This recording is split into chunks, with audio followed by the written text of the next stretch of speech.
Ready. All right, welcome everyone to Planning Commission for August 19th, 2026. We will start this meeting with a prayer from Commissioner Mitchell and a pledge from Commissioner Davis.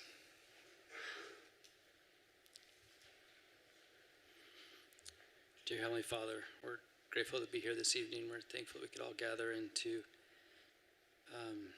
be involved in this Planning Commission and Land Use meeting.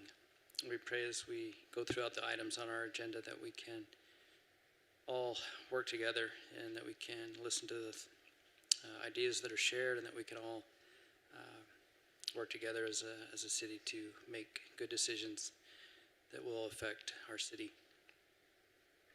We're grateful for the many blessings. We're grateful for all those who serve and work diligently on behalf of Washington City. And we thank thee in this, we pray and do so in the name of Jesus Christ. Amen.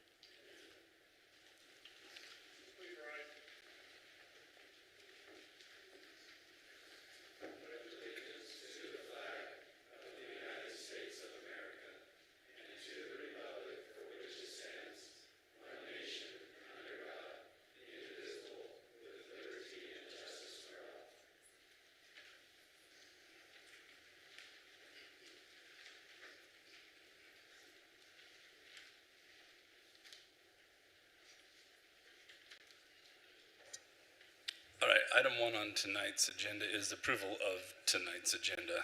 I look for a motion to approve. This is Commissioner Mitchell. I move that we approve tonight's agenda. I have a first by Commissioner Mitchell, a second by Commissioner Ure. All in favor? Aye. Approval of the minutes. Item 2 is approval of the Planning Commission meeting minutes from August 5th, 2026. Commissioner Tupou, I make a motion to approve the minutes from August 5th, 2026. I'll second that motion. I have a first and a second. All in favor? Aye. Item 3 is declaration of abstentions or conflicts. Does anybody have any with tonight's? No. None. Okay, move on to the public hearings. Item 4A, G-26-04, a request to amend the general plan land use map from LDOS, NCOM, LD, MD, MHD, and CCOM, located at approximately 2000 South and 20 East. The applicant is Jason Ward, and the owner is the Adams family. We will turn this over to Eldon. Thank you, Commissioners. A lot of acronyms there. To be transparent, those can translate to open space, low density, and neighborhood commercial there, just so everybody knows what's going on. This map here, you can see those yellow stars. This is kind of the area, this is the area that we're looking at and discussing proposed changes. We'll scroll here to this map. You can see in the top left corner, we're concerning ourselves with 4 different areas: community, commercial, medium, high density, medium density, and low density. So we'll discuss these 4 areas as to where they apply on the map and what those interpret to. And I would just like to remind everyone that general plan is a very high level map. No entitlements come from or with a general plan. It's just high level planning and guidance for future development to follow. This first area here is the LD, and it concerns itself with 7.56 acres. It's got the green around the outside of it. This area is in the hillside, and the top part, that upper green line, is the top of hillside scarring that has occurred or been cut in the past. The applicant is proposing to grab all of that scarred area and include it in the low density development so the mitigation can occur for future development. So that's kind of the purpose behind that area. Moving on to the next item is the medium density. It concerns itself with 50.32 acres. And it's the yellow color as well. Medium density allows for single-family residences with a 4.5 to 6 density unit per acre ratio. And as shown on the map, these areas will serve as a transition from the low density to the medium high density areas. And here is one of those areas seen in the middle here. Here is the other area concerning itself with 14.52 areas. And then the third area here is kind of a transition or buffer point between the low density to the medium high density.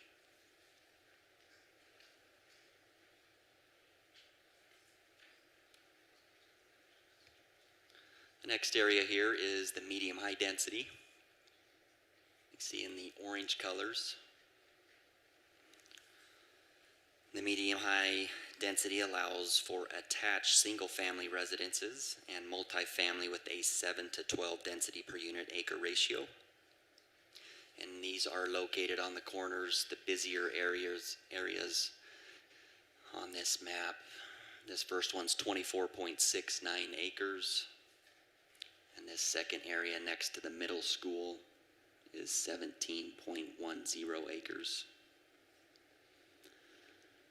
Lastly is the change to community commercial. You can see these pink areas here. Concerns itself with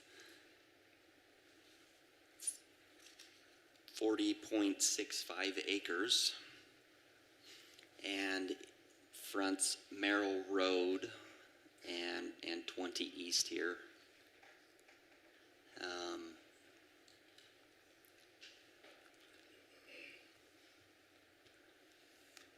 I would like to turn on the map here. Give me just 1 second. I'll pull up our aerial map.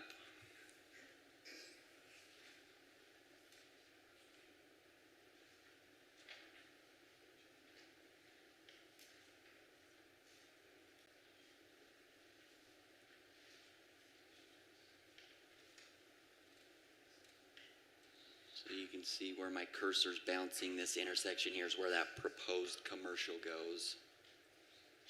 So if we pull up the transportation here, the bottom right-hand screen, you can't really see it, but the top 3 roads are major arterial, which is a yellow roadway. It's 106 feet wide. If I zoom out, you can see where that's located in the city. The next one down from that is a minor arterial, and that's an 85-foot roadway. And then the one just below that is a 66 major collector. So I'll zoom out here, and you can kind of see the location placement of where those run throughout the city. Not very many of those yellow roads, blue or purple, but that kind of gives you an idea of the intensity of those roads and the width and the volume of traffic that has been planned and built to accommodate larger quantities of traffic. So looking at their map, the community commercial is proposed off of Merrill Road, which makes it planning. It makes sense from a planning perspective. It's on the corner of 20 East and a busy traffic Merrill roadway. Further off of that, if we back out here, pull up the map, Merrill Road ties into Mall Drive, which I think we're all familiar with the Paseo development. That's a commercial corner there. And this commercial would feed off of that, that feeling there, just kind of piggyback what has and is being done in that area.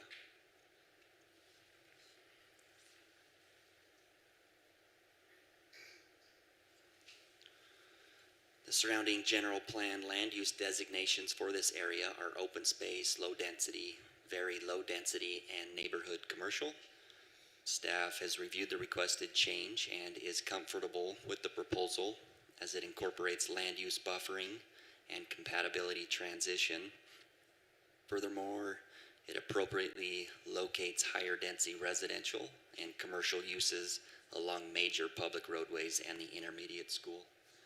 that concludes staff report. I'm happy to answer any follow-up questions that you may have.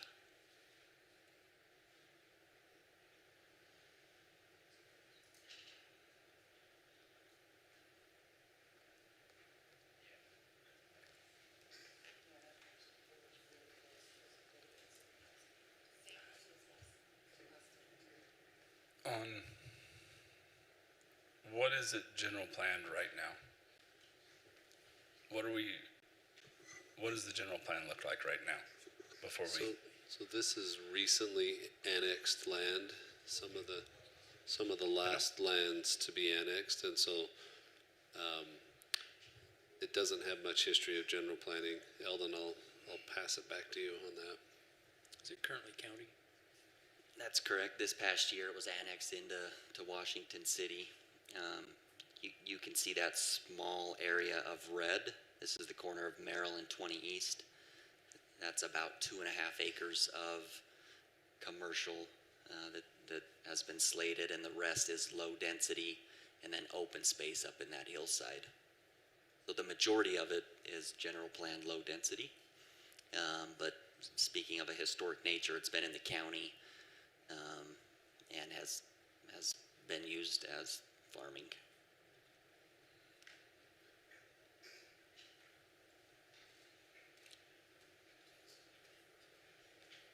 It is. It hasn't been general plan, but I feel like we probably should have had.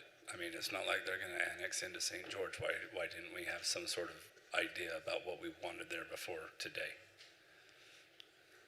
I would say that there were ideas.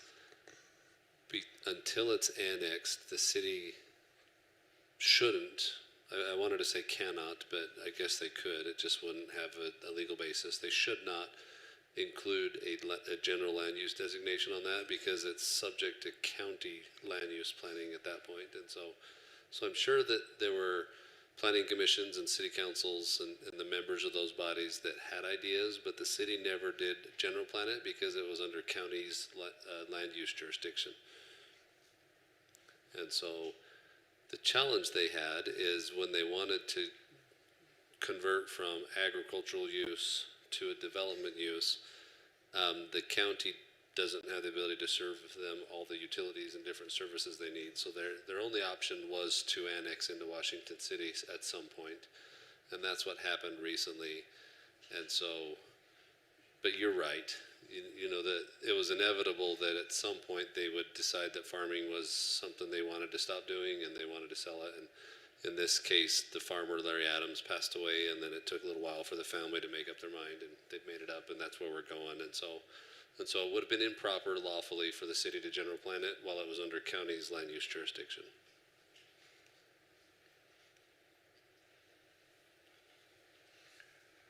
I have a little follow-up question, and I'm sure we'll have more conversation after public comment.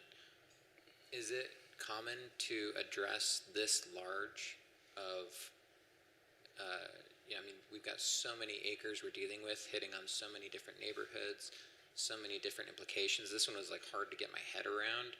Is it common to be dealing with this big of an item all at once in this process? It is common. It's unusual for us. I think the majority of what we've seen in the past is smaller piece by piece changes. This definitely does feel large. It's 140 acres. I think they own 170 acres of land. They're asking to change 140. Yeah. I like the idea of taking a big picture approach. It is a little bit harder to do. And feels a little unusual with what we've seen in the past. Yeah, there are definitely advantages to having the big picture 10,000-foot view while we're dealing with it, because we can deal with it in a little bit of a more intelligent way, but at the same time it's also difficult to think about all the implications for every single piece of those. So in the 90s, before anything south of the river had been annexed, the city did an initial general plan at some point that was very broad stroke like this too. And so this one is unique because it's a large piece of land. The city doesn't see this size of land being annexed in the last few decades. But it is true that general planning is broader strokes, you know, paintbrushes with thicker heads. As you get to zoning and then actual permit applications, we drill down, we require a lot more detail, we see a lot more planning and technical paperwork. General planning, there is no guaranteed uses, there's no vested rights. There's use categories that are general planned. And then the general plan also can change based on a land use applicant. So there could be somebody that buys one of those parcels someday and they want to come to the city and change the general plan. The planning and zoning would accept that application and bring it to a meeting and see how it fared. Okay, thanks. Thank you. With those general use categorizations, I should make it known that in the CCOM areas, it's kind of a tiered approach. Just below that, we've got a neighborhood commercial, or the NCOM, which is our lightest general plan designation for commercial. This falls right above that, but we need to keep in mind that this NCOM proposal allows for AP, which is administrative professional type uses, the most soft commercial type use. It allows for the C1 uses and also the C2 uses. So when we put a CCOM use there, we can't assume it's going to be a C2, a C1, or all AP uses. That this would allow flexibility to come and really fine tune it with the zone change application, and at that point then decide if we're comfortable with a C2 use, an AP, or a C1 type use. So I want to keep that in your mind as well. So CCOM's like a gateway to C1, C2. Correct. And the AP, yes. But Eldon, if I'm correct in understanding that, if you provide that CCOM designation, you also lose a bit of the latitude that you may have if you push for a PUD. So generally PUD or PCD or PCD, When we're doing zoning. those would, as a matter of planning progress, that would be as a more specific zoning designation than the general plan. In theory, you could general plan a planned development. The challenge is that doesn't give very much visibility as to future use categories. And so as a matter of general planning, we prefer these type of things because it at least lets people know generally the city's viewpoint as to future use categories. Now anybody could buy that and come in and do a PCD for high density or a PCD for commercial and zone it according to that zone designation. But generally at the general plan, we don't do that much. Okay, but just from my understanding, and probably for some of the folks out there, the conversation here, if you elect to go with the CCOM, then everything needs to come back, and now that they put in front of us whether it's a C1 or a C2, at that point we could say, no, I think you're better off with a PCD. Correct. So let's work on your scenario. Let's say CCOM gets approved tonight by the Planning Commission at those locations that it's shown.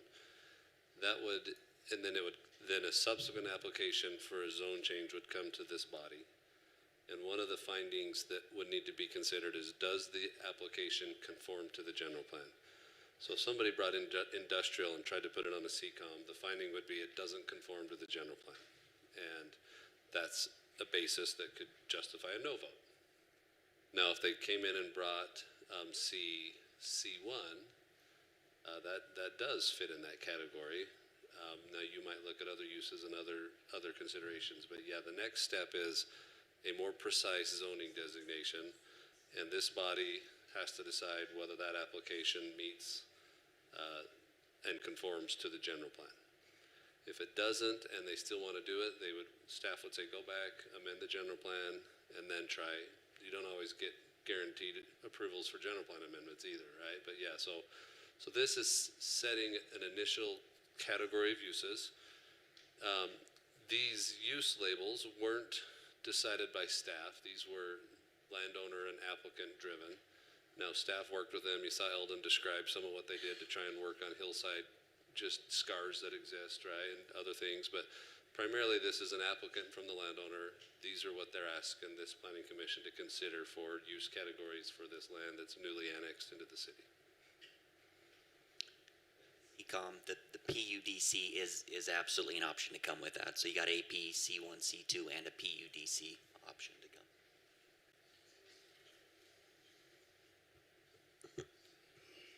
So this is Commissioner Mitchell.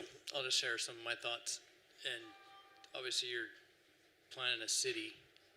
You get a chunk of land like this that comes. What do you do with it, right? And so I can see where they're coming forward with a mixed general plan to try to tap into each category that is needed within the city. So I think the decision becomes, okay, is that the right place to put it? And how do you make it work with the existing surroundings?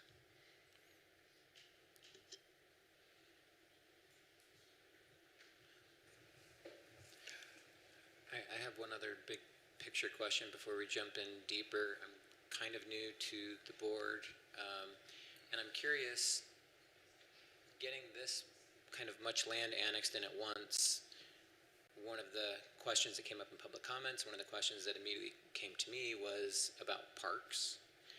And maybe it would be helpful if you described how a piece of property generally becomes a city park and where in the process that happens, and just a quick overview about that I think would be helpful for me and maybe other people. So there's two ways that parks can come into existence. Well, there's probably more than two, but two tracks. One track are parks that have been identified on a capital facilities plan for impact fees. A lot of citizens have used, at this point, I think, the new Will and Skate Park. That was a park that was identified as a regional park for a decade or so, and impact fees were assessed and collected and saved up, and that park was largely funded by impact fee taxes or impact fees charged to development activities. And so the city plans and assesses and collects fees to build certain parks that are properly contained in the impact capital facilities plan. Those are all processes and terms that come from the state statute that authorize cities to use impact fees with very narrow uses, and the narrowness is authorized uses within the plan that they hire an engineering firm to produce. And so several of our parks come about through things like that. Other parks come about through developers that either want to park because they want it to be an amenity or a benefit to their facility, or they want to build a park because there's something in the city's code that has a benefit to them to do that. And so sometimes they're private parks because they don't have enough acreage. The city has a standard. Parks are supposed to be 4 acres or bigger if they're going to be dedicated as a public park. And so nothing here says there won't be parks. Any of those chunks of land could at some point have a park, or have a private park that's an amenity to a private community, depending on what future development ideas bring. So parks can come about in two ways. One of them is city funded, and the other one is where the developer decides this should be a park, and they get some kind of a benefit for doing that, a financial benefit of some kind, or it accentuates their development, something like that. Correct. And if the developer's project ends up building one of the city planned parks, that developer would qualify for what we call impact fee credits. So they would get a reduction on their fee bill equal to the expenses of what they built for the city because of the city's planning. And as far as the city funded parks, how often does that happen? How much funding does the city generally tend to have for that? Just like big picture dynamic there. So a lot of the development community criticized the parks impact fee because it's not nominal. It's a significant fee on a building application. A lot of the citizens really enjoy living in an area that has parks, and so there's kind of this balance there. It's common. The city at any time has anywhere from 10 to 15 projects on their parks and trails master plan, and that fund of impact fee money for parks and trails has a lot of money that collects in it over time. It mostly got drained last year with that Wills Park, but it'll renew and replenish, and other parks will come. And is this on the city's radar? This one hasn't been because, again, it hasn't been in the city's jurisdiction to plan for. Long enough. It might get there. The Parks Department may choose to plan a park within that area, but it hasn't been planned for because it's been in the county's jurisdiction. And one last question, with a developer, with these large of chunks, how likely is it that a developer will find it in their favor to bring a park into this? Some of these higher density areas, there is some incentive within our code that might persuade a developer that park's both an amenity that your future buyers will like, but also an incentive within the code that they may wish to take advantage of. Okay, thank you.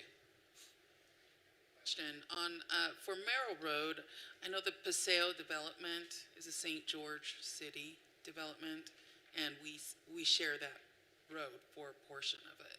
So is there a plan to expand? Because I'm imagining there's gonna be a lot of traffic right there. Plan to expand what? The road or The road, yeah.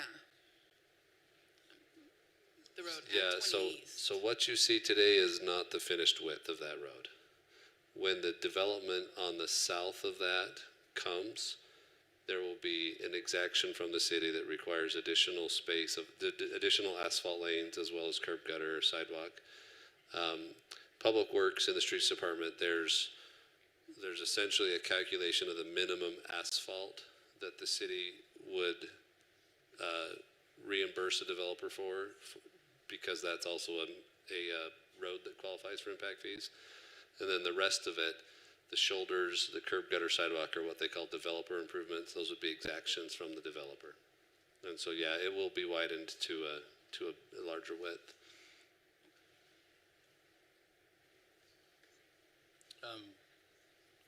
Latai actually asked, what about 20 East? Is that, how big is that one gonna end up? That one's a fun drive today because you may end up in the hayfield, you may end up in the horse corral. It kind of ebbs and flows with the historic uses, but 20 East, I don't know do you know offhand what its designation is, John? So it's a major collector, 66-foot right of way with 46 feet of asphalt. So, again, yeah, each of these roads they're, either half road or some of these we've finished as a full road, but as development comes in, then they'll be required to dedicate their additional right of way, build the additional lanes, curb gutter, sidewalk and stuff. So, Latai, to answer your one question, like this piece, the piece that's listed, go back to your other page, Eldon. So the piece there on the bottom in pink that's listed as community commercial, like that portion of Merrill Road, if and when they develop this, that portion of the road will be built at the developer's expense. That's how the roads get finished, is whoever's developing that piece, they pay to put the road in.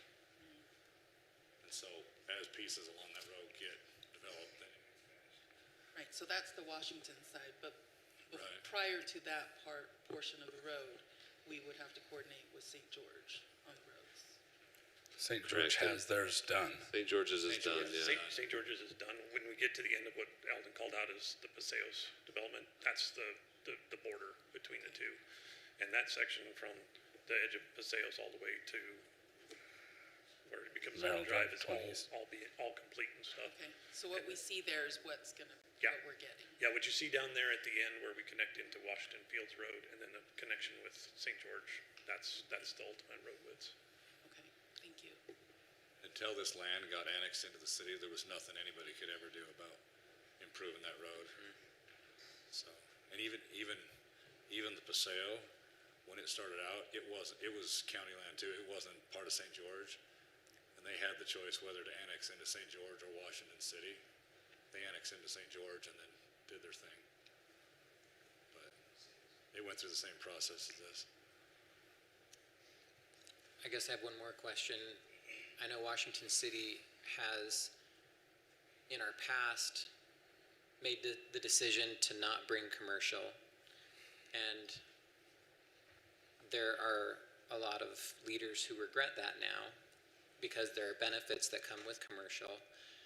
Can you just maybe describe that? Like, what is the connection between bringing in commercial and taxes, and like what are the benefits of a city like ours bringing in commercial, just from a very high level? Well, high level, commercial-based tax revenue allow the city to prolong the inevitable property tax. It's an incentive. The more commercial tax-based revenue we have, the longer we're able to go without raising property taxes. As high-level comment. So there's a direct connection between the revenue that comes in from commercial and the taxes that everybody pays in the city. Is that right? Yeah. Okay. Here's one of the problems with that is that, like for example, St. George City, okay, where Paseo decided to go into St. George City, okay, and they've kind of done this historically where they'll put their commercial right on the border with, say, Washington. And so then all the Washington residents have to drive to get there. And so all the tax revenue goes to St. George City. And so we have all the traffic, but we have no tax revenue to fix the roads and all this sort of thing. And so if all your commercial is in another city, that's one of the biggest sources of traffic through the fields is that people have to drive to St. George to do commercial. But then if there's no tax revenue to fix it, then the only source of fixing roads and things like that is either impact fees or property taxes. Or whatever. And so not getting some of these pieces that are right there anyways, like if they chose, like for example, where Paseo chose to go St. George rather than Washington, we still have all the traffic from it, we still have all the impact from it, and none of the benefit from it.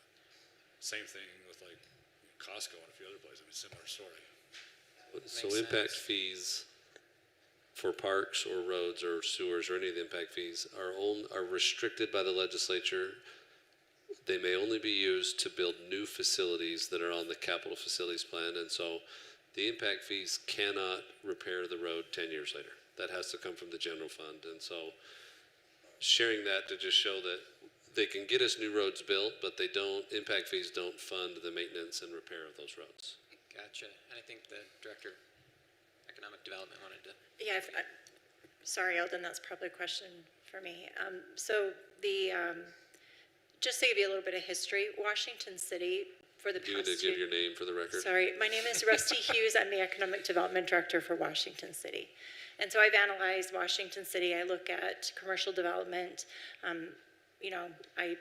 kind of try to help bring businesses to the area to offset the tax burden, the property tax burden for residents like myself and others. So Washington City has historically been farmland. It's been a bedroom community. In fact, we are very different from St. George because we're about 98% residential by permit for the last 2 decades. So we have a long history of previously general planned areas becoming residential or other plans through the PUDC process. And now we have a much larger community. We have a lot of residents, and there are areas where residents complain because they have to watch their gas tank because there isn't a fuel station close by.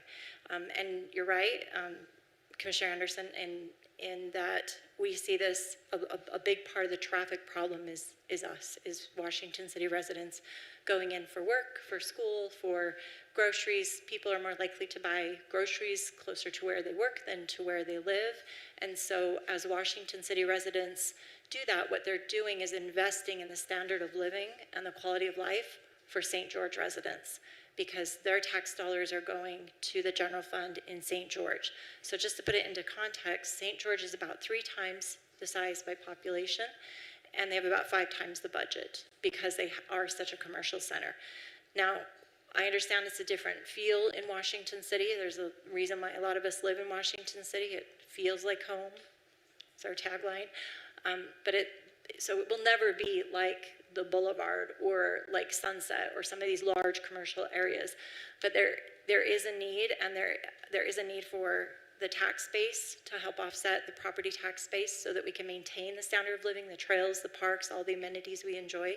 There's also a need for residents to have jobs, services, and goods close to where they live and in their own community. So it's an investment back in their community. This is high level, and at a high level, when I first got here about 5 years ago, a lot of the areas that had been general planned for commercial, because of, for one reason or another, past councils, past planning commissions, had allowed those to be reduced significantly. So now we're at a place where we don't have enough commercial to service our residents, especially on the east side and towards the fields. We have I-15 that goes through. There's a lot. anybody's been at Green Springs, it's our major trade area.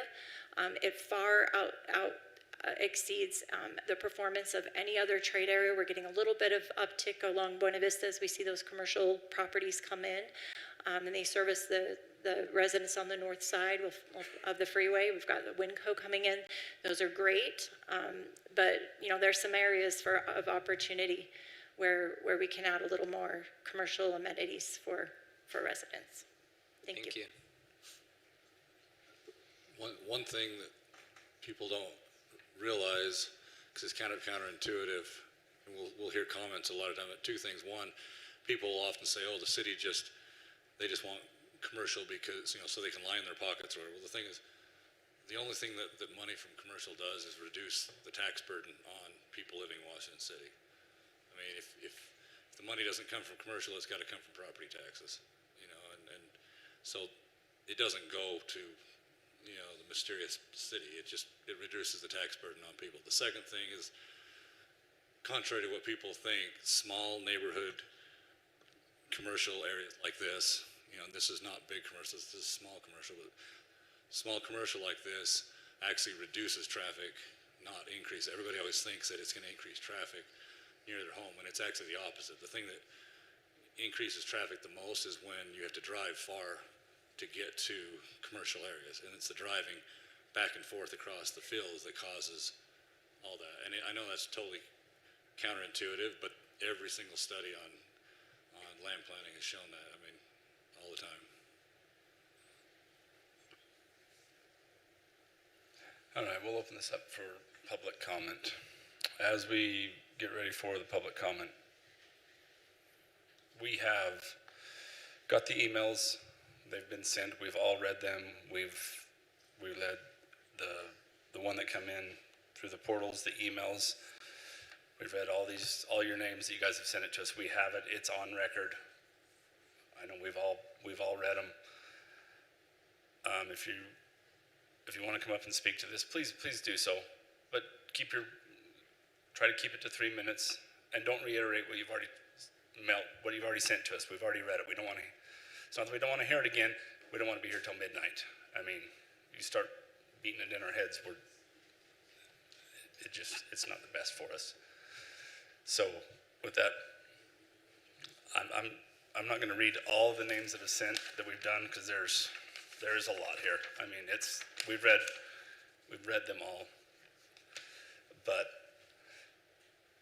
yeah, so if anyone would like to come up and speak to this, please state your name and leave it for about 3 minutes, and we'll go from there.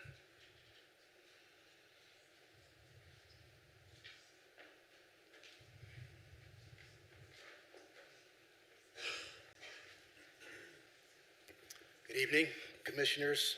My name is Mark Studdert. I live at 2819 South Leaf Lane, in one of the neighborhoods directly affected by the proposed changes along Merrill Road.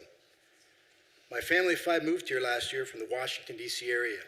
We left an urban environment because we wanted a quieter, less congested residential community in which to raise our children.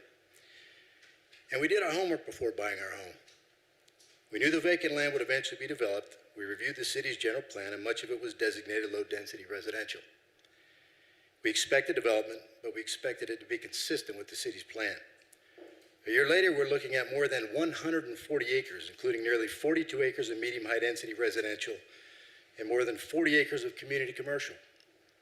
This comes just 5 months after 11.5 acres at 400 West Merrill Road were rezoned from residential to commercial. Even after that rezoning, Strata continued advertising its low-density residential development on signage until approximately a month ago. I have a photograph documenting that signage.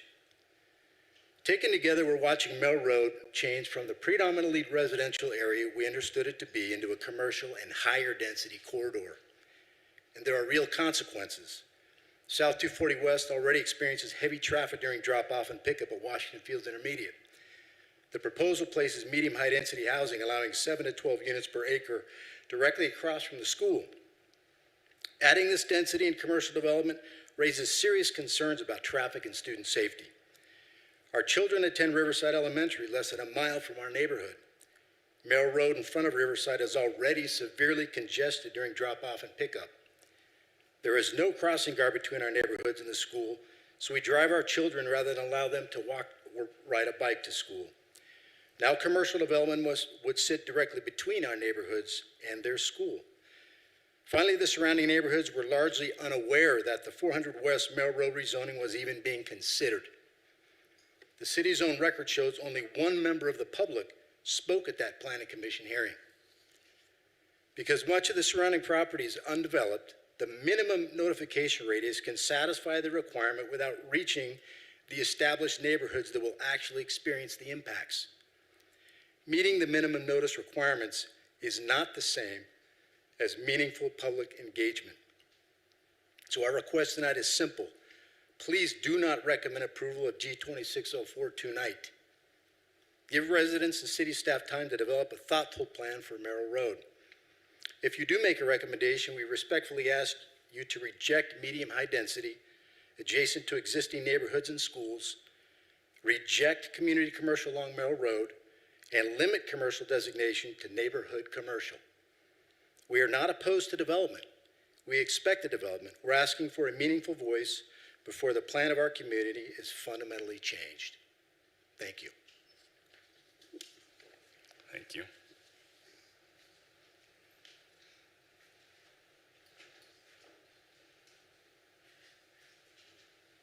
Good evening, commissioners and staff. My name is Derek Hoffman. I own a lot on Leaf Lane, which is part of the Oak Grove Meadows subdivision. And some of you may recall I spoke a few months back when you were doing the rezone for the Strata development, which is now, I think, the Grove NCOM rezone. And so it's good to see you again. So having been before you before in recent months, I'll dispense with some of the other introductory comments and just kind of cut to the chase this evening. First, you did receive a letter from the concerned citizens of thoughtful Merrill Road development. I believe you have that letter, you should. That was signed by 34 households in the neighborhood. That's a lot of names, and it shows you that the people are motivated. To get 34 households signing on to a letter, as you know, is a message in and of itself. We're concerned. We understand that you would like to develop property, I get that. We also understand the thinking behind tax revenue and the benefits that come with that. I get that as well. But candidly, this is just too much, too fast. Let's talk about Merrill Road a little bit more tonight, please. We've heard about several names, but let's just walk through it. You've got Lynn's. I know, it's St. George. You've got Paseo. I know, it's St. George. Now you've got the Grove, already coming. It's rezoned. And now you're talking about more CCOM along Merrill Road and then continuing up. I echo Mr. Studdart's comments a moment ago about the concerns for traffic and safety, noise, all those things. Also, interestingly, what you have before you tonight disproportionately impacts our neighborhood. You're surrounding us with change, and you heard that in Mr. Studdart's comments. I agree with him. We'd like to see medium residential at the most. If you're going to do commercial, please, NCOM at the most. And I would like to ask you tonight, while you're here, explain to the public what CCOM can entail. Describe for us in understandable terms what kind of property you can put on a CCOM. Can you do a gas station? Can you do a grocery store? Talk to the public in terms they can understand so they know what is being proposed in a CCOM development. Next, I understand tonight's high level. We've heard this before. I get it. But that's not good enough. Okay, I know tonight is not about design and layout, and that does come later, but you're setting yourselves on a path to those future decisions. And when you get a letter with 34 signatures, what that's telling you is we want to know now what you have in mind. I'm trying to keep my comments brief, so I'll start wrapping up. We heard earlier that this is landowner applicant driven. That tells me that there's a reason why you have CCOM on your plan. I don't understand why you would put CCOM next to very low density. That doesn't make any sense to me. And I don't think it makes sense to a lot of others. People have invested in their homes. They want tranquility. I know I do. That's why I bought a lot. I would also add, we have in our letter that we submitted, there's a formal Public Records Act request that we've made. We'd like copies of all the correspondence, the maps, the proposals, and any other documents that were submitted by the landowner, applicant, or others relating to this proposal tonight. I believe that there's a reason why you have CCOM, and we'd like to know what is being contemplated for the CCOM in particular, but also for the rest of the rezoned area. So I'll conclude by saying, again, I understand the desire for development. I do. Things can't stay the same forever. But we ask that you not just listen tonight and read our letters. We're asking that you respond. We're asking that you speak with us, direct the staff to speak with us. Let us talk with you in private if we need to with the staff. You can also show us that you're listening by not recommending approval this evening and instead directing staff to talk with us. So I'll conclude by again saying I still stand by what I said a few months ago. Washington City is a beautiful place. I know you have a difficult job. I know you're trying to balance all the interests. I also know that you've got a large group of people here tonight and on the letters who are very interested in this. And so I hope you'll listen and respond accordingly. Thank you for your time and your attention. I appreciate it. Thank you. Mr. Chairman, if I might just quickly, the public records request regime in Utah statute is called the Government Records Access Management Act, or GRAMA request is how it's frequently referred to. Your role is to review general plan and zoning plans and development plans and sometimes approve or disapprove or recommend or not recommend. The city handles GRAMA requests entirely outside of the public process that the Planning Commission or City Council do, and so I don't know for sure that that request has been received. If it has been, the city has a process.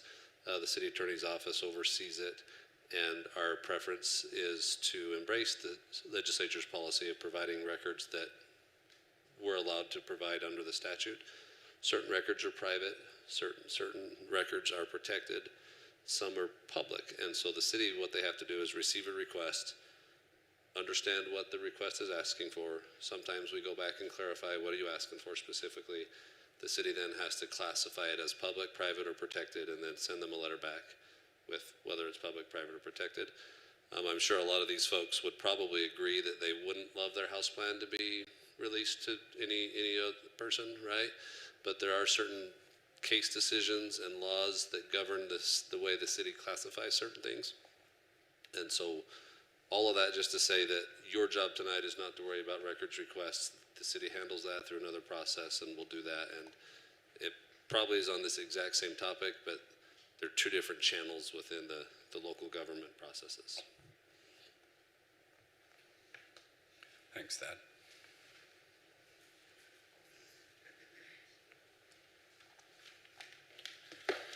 Commissioners, Jeff Stewart, 51 East Adam Lane, one of the homes probably most affected by the CCOM directly behind my house. It appears there has been no consideration for any buffer at all for the Adam Lane residents. And I'd like you to consider what Derek has said, work with the local landowners there and see if we can come up with a solution. When the word CCOM hit, we didn't know if it was going to be a 5-story hospital or a single-story gas station with an ice cream parlor next door. We have no clue, so it scares the neighbors when we see CCOM right up against a very low-density house in our neighborhood. So we would like to request some consideration for that. And I think I submitted it in letter, most of the comments. So if you read your letters, then I won't need to duplicate that here. But I think it's going to be about a generation where our grandkids will say, Grandpa, why did they call it Washington Fields? You know, the fields are going, and we knew that was going to come. You know, with Larry's passing, we knew the family was going to do something to the property, but we'd like to make sure that it's done in a respectful and that the buffer are created so we can protect what we've built there and what we've developed, and all these neighbors who have come here today to support this, I think feel the same way, that we just need some recognition and some help, because I think as Mr. Uri recommended, that this is a lot of land to consider at one time. And it impacts a lot of homes. And you can see all the backyards that will be affected, all the views that will be affected, all the property values. And this is a serious matter for most of us, so we'd like to recommend you work with us on this and help us understand exactly what the future development could be as a CCOM or an NCOM, and why we'd have to go from CCOM to a very low-density house with just a fence. That doesn't make any sense to us. So I think I speak for most of the neighbors on Adam Lane that we'd really consider a meeting of the minds so we can make sure that we are protected. So that's all I have. Thanks for your service too. Thank you.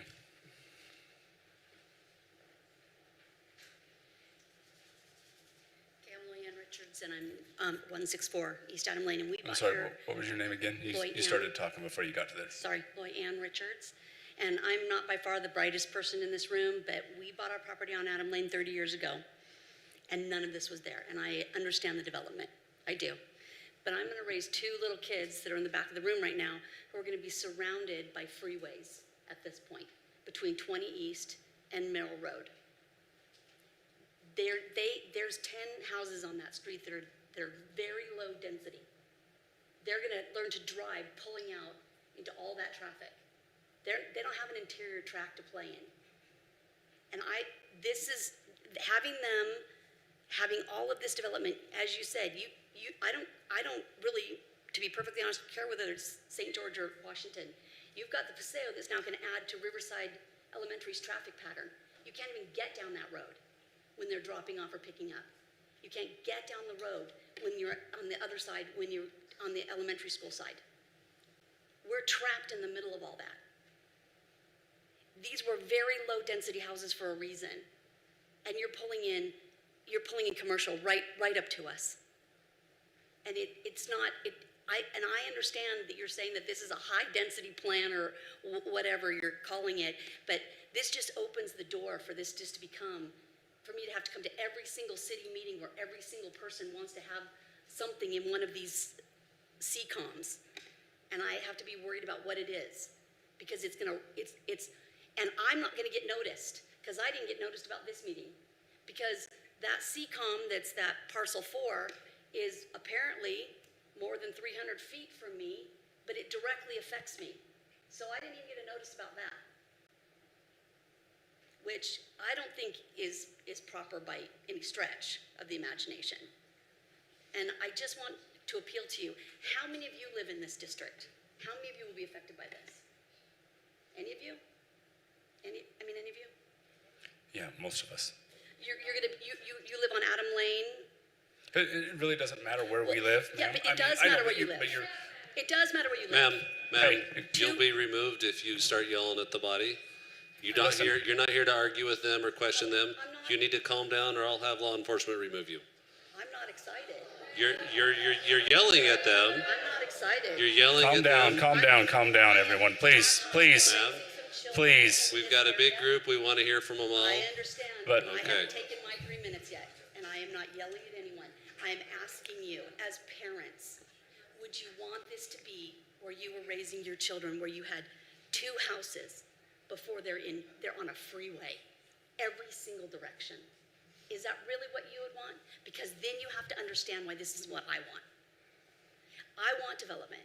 I don't want to have to drive to Target, where there's one Target. But then again, Long Valley doesn't have any infrastructure either. So where do you think they're going to come to? They're going to be on 20 East. They're going to be on 2000. This morning when I drove to work, I literally had to stop because there were 3 joggers coming at me and a truck coming at me. And there wasn't enough room for me to go through. I had to stop my car. I had to wait for the truck to pass me so I could veer around the joggers. These streets were not developed for what you're talking about here. And I understand you're going to make them freeways. And my children are going to grow up on freeways. And I'm not, it doesn't make me happy. And that's why I'm asking you, if you live in these streets, if you're raising your children on these streets, then you tell me you're okay with this. I understand how it affects everybody. I paid property taxes too for 25 years in that house. And I watched them double. And I'm still not okay with this. Please, please, for the sake of those of us who are raising families here, consider what you're doing. Consider giving us a buffer or a park or something that doesn't put our children in the middle of these freeways. Please. Thank you.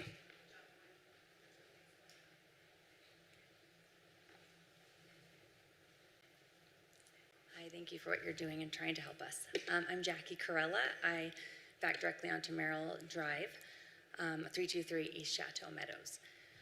Looking at this, just sitting here trying to process it for the first time because I couldn't understand the printout, what I got from neighbors. I wasn't informed since I'm kitty corner and I'm across from one of the farm fields that has not been annexed yet. Anyhow, with that, looking at the picture, I think there could also be a reasonable thought process to change the CCOM where you have that medium high density At that point, there's not many people living along that area. It's a much bigger area, and roads could be created to handle traffic so much better. Right now, it's land, it's a yucky smelling cow field. There's not homes yet across from it, and there's just really large parcels that are empty. So I think you could, with a lot less contention, flip-flop CCOM to high-density housing. We would welcome people. Maybe you could request developers to put in some playgrounds right there. That would be so wonderful for all of our children. We have really, really wonderful families that contribute a lot, socially, community-wise, financially to your schools that live right there. So I really think there's a lot of ways that we can make things look great.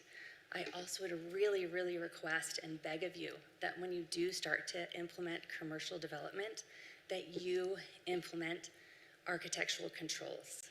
We could make this town look awesome, like darling, amazing. I know that we need another gas station. I am at Whammers every day on my bike, and I have fun going there with my husband every day. But we can make it look cute, we can make it look inviting, we could improve the street along 2000 South, we could move all the commercial over there where there aren't homes yet. And so as people start building homes, they could know what they're walking into. Unlike everybody on Leaf Lane and Franklin Fields who are just kind of getting bombed by this. I got into my home before Merrill Road was even created, and I watched Merrill Road being built, and I'm the one that implemented all those fir trees. If you've driven along Merrill Road, it was myself and the Priors that are here that helped pay for all those trees just to give ourselves a buffer and give ourselves a chance for some noise reduction. So I think we could work together. We could try to make it look beautiful. Again, begging for architectural controls. I don't think that's unreasonable since you're at the very beginning of planning. There's many designers here in this and construction people here in this room right now that could give you some awesome advice and would really enjoy collaborating with you on that as well. But I would propose flip-flop where you have that CCOM over to where you have that medium high density proposed. It looks like it's almost just as much land, and it would be so much better for everybody in this room. Thank you. Thank you. So the city council to date has not adopted any architectural standards or codified any rules. If they were to do that, it would be considered a land use regulation according to state law, which means this board would have to hear it and consider it and recommend or not recommend it. But we don't have one of those yet. And that's where the PUDs, where we like to see the PUDs, because we do have more control over PUDs and how they look and whatnot. So, but the PUDs obviously come after this. So.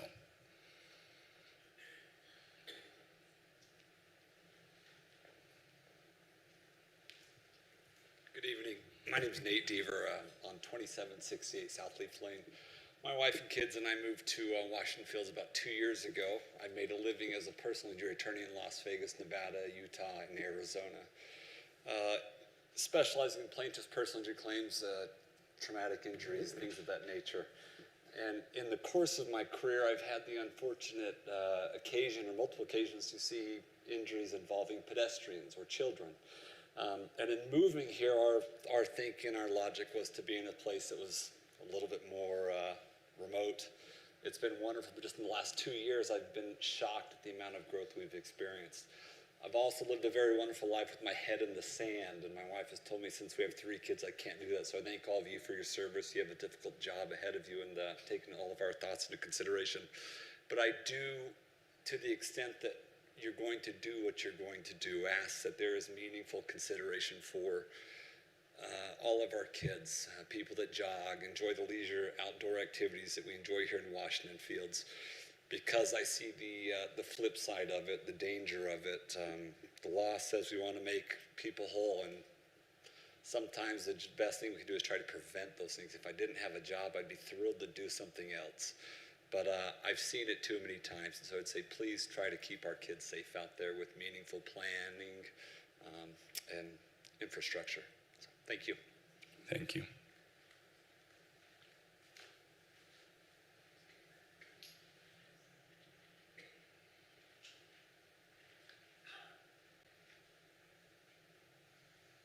Anyone else? before we close it?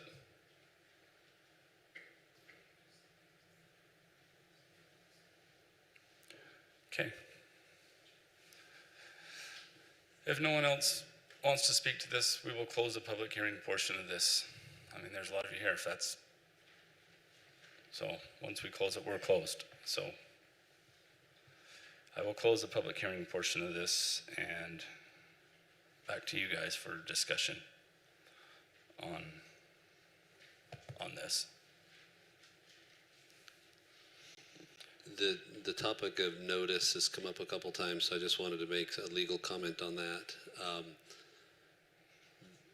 The Utah Land Use and Development Management Act, called LUDMA, has a specific chapter that refers to notice for certain land use decisions, and one of those is general plans.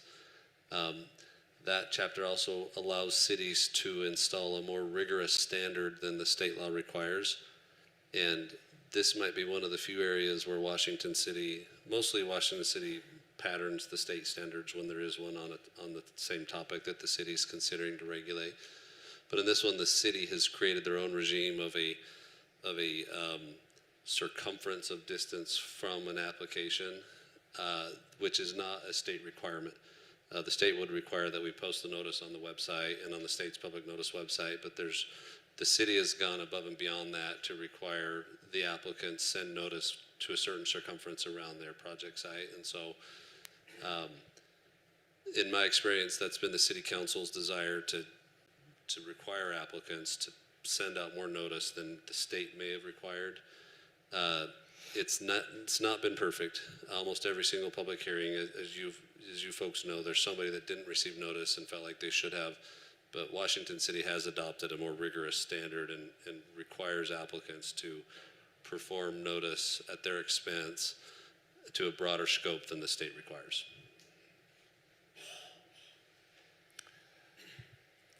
This is Commissioner Mitchell. There was another comment asking for the clarification on what could go there, like general CCOM.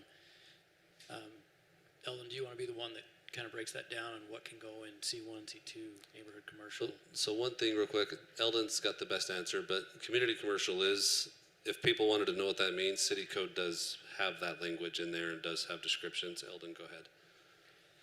Yeah, there's a lot in there. Gas stations are allowed.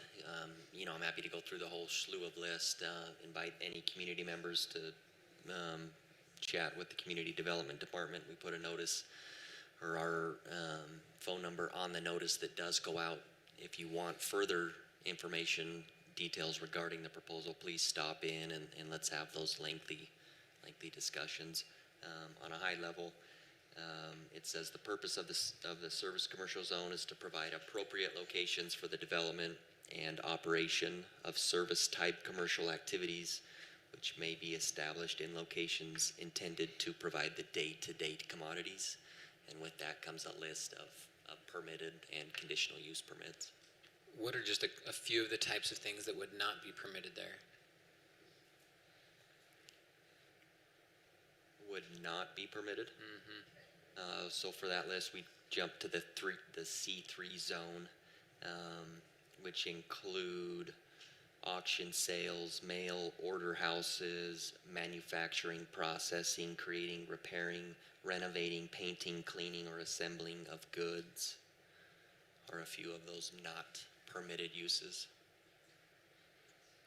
Eldon, this is Commissioner Davis. Or industrial, any of the industrial uses are not. So the way our code's logic works is, if you're in this zone, the code lists permitted uses. Those are the only permitted uses. In theory, everything else is not. And then there's conditional uses. So a permitted use in industrial, by the way the code's written, is not a permitted use in CCOM, for example. Okay, but just to continue on that thought, and again, for the folks in attendance, as well as always to refresh my memory, fundamental difference, NCOM, CCOM, because I think that's really what we're talking about. At least that's one of the topics that's been raised here. What is, the substantial, the differences of substance that we can process here. Give me just a sec. I have a list here. We've recently been discussing that in other applications. So I'll read in City Code 9, while you're working on that, Eldon, I'm just going to read the definition of community commercial for you. 9-10B-1, the purpose, let me get to the right one here. The purpose of the community commercial zone is to provide appropriate locations, 9-10A-1, I was reading when I started in service commercial. 9-10A-1, community commercial. Quote, the purpose of the community commercial zone is to provide appropriate locations for the development and operation of community retail and service activities in locations intended to conveniently serve area residents. Development standards are intended to protect adjacent residential zones, promote orderly development, and avoid the creation of traffic volumes which cannot be accommodated by the existing street network. So that's the two sentences in the purpose statement for that zone. Now this is general plan, but it is accurate that if that were to get approved, the zone change would need to reflect that label. Correct. There's 5 uses that are allowed in the C2 and not allowed in the C1. Those 5 uses that are allowed in the C2 use and not allowed in the C1 under permitted uses, there's 1 which includes retail and or wholesale and or rental of goods, merchandise, and equipment, which may include storage and display outside an enclosed building. And then under conditional use permits comes hospitals is 1, hotel or motel is another, motor vehicle, trailer, camper, and recreational vehicle sales agency, and then lastly is state approved and operated liquor stores. So those 5 uses would come with a C2 use outside of the C1. Thank you. Yeah, Commissioner Anderson's mentioning there is an exception in the state's law that allows cities to adopt their own zoning, and that would be any state project like a state liquor store. And so in the recent one that they sought entitlements for in Washington City, we asked them to please run it through our process anyway. They told us that they didn't have to, and then did please run it through the process anyway. So we were appreciative that they did, but yeah, the attorneys are very clear that they don't have to ask Washington City for entitlement for state projects.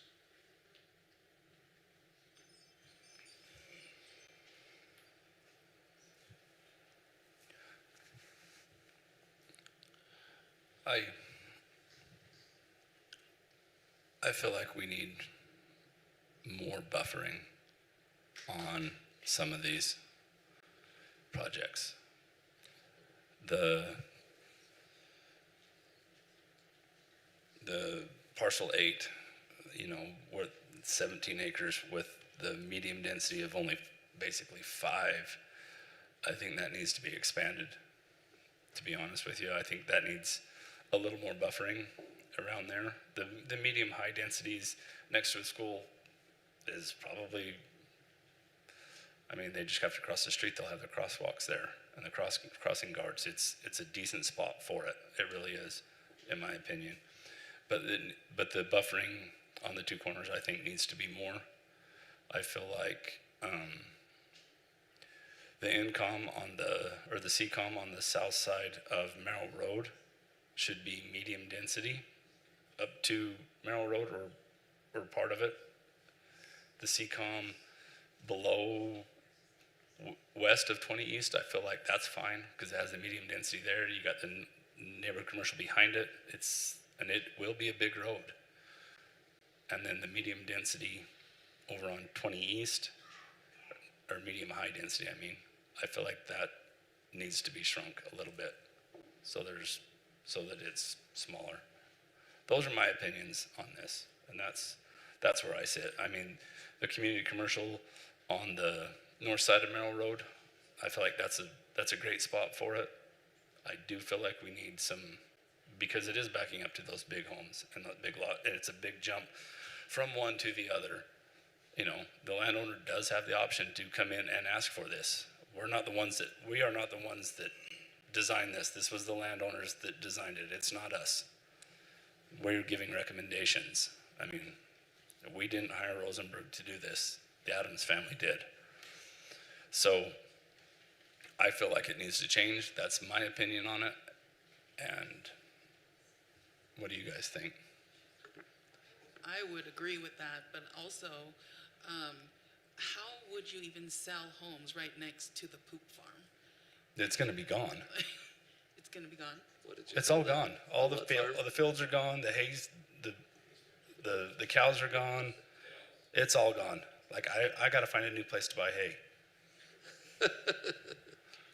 Yeah, It would have, Very true. would have just made better sense, and it would have been a lot less contentious, like someone said, that came up and said, if we put the commercial on the other side.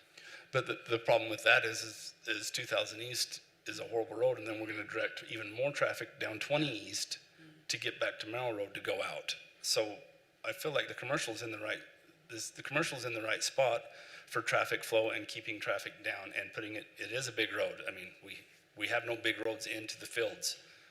Washington Fields Road, that's it. That's our only entrance until Merrill Road got there and George Washington. So it's a great bypass road for what we have. I was trying to give my opinion, but I sit in Riverside parking lot every morning, so. But I'm just saying, I think that the backing up to those homes should be a feathered effect with that. The other income on Merrill Road to the south is, in my opinion, is fine. Then the medium density backs up to those ones. I think the medium density needs to be bigger over by the school.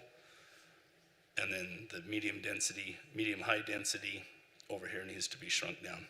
And those are my opinions on it. That's how I feel. I feel like, and this is big. I hope council takes a bite of this and chews it down more than we do, because this is the last of the fields. We're not going to see it anymore.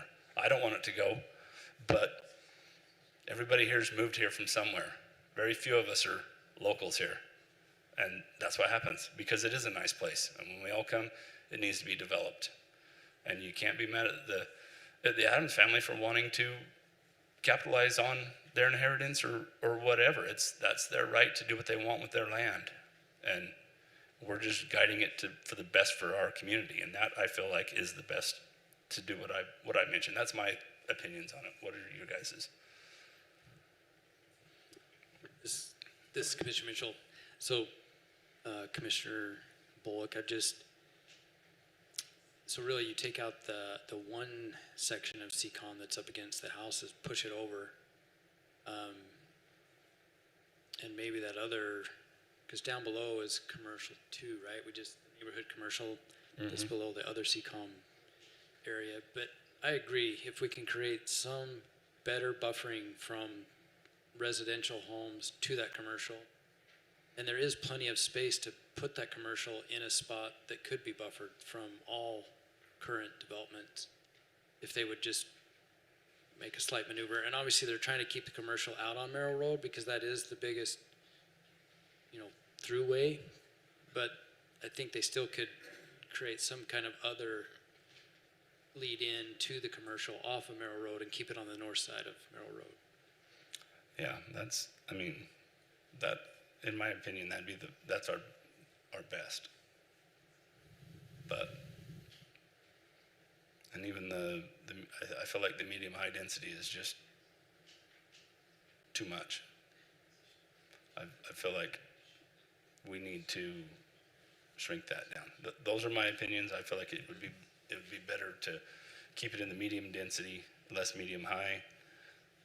And even if we took part of that CCOM and turned it into medium density and then INCOM right there on the corner, on the southeast corner of Merrill Road and 20 East. So there is still a little portion there of commercial on the south. Chairman, Commissioner Anderson leaned over and asked me to distinguish for him the difference between CCOM and INCOM. And it's not in our code, mostly because the general plan is not codified as city law. It's a long-range plan. So there is a document called the general plan, which includes the mapping and a whole let's see, 66 pages of text. And so I'm just going to read from that on page 12. Neighborhood commercial from the general plan label correlates to the administrative, professional, and C1 zones, and it's defined as small-scale commercial uses catering to surrounding residential areas. So that was neighborhood commercial. Community commercial correlates with the C1, C2, and C3 zones and is defined as large range of commercial uses, including mixed residential above commercial. And that can be found on the city's website. If you want to just search general plan, you'll find a link on there. That's where I found it tonight. So, yeah, that being said, putting commercial in a neighborhood that's existing, does it make more sense to keep it neighborhood commercial?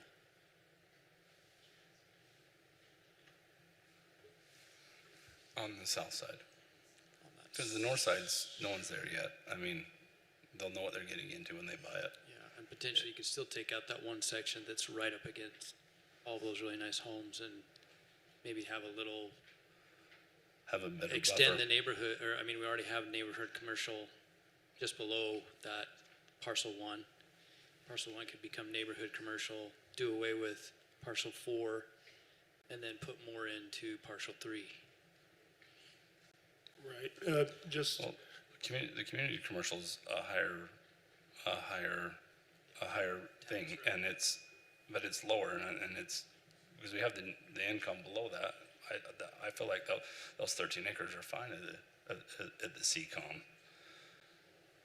But the community commercial, even if it moved over into the, parcel 4 moved part of it over into parcel 3 and created a buffer from this very low density. I think bottom line is the way it's presented, it needs a lot of improvement. So I'm not gonna sit here and try to plan it. I just think they need to give us a different plan. yeah, this is Commissioner Davis. I just want to do a confirmation of purpose here tonight, first of all, and then I'll share my comments from a purpose standpoint.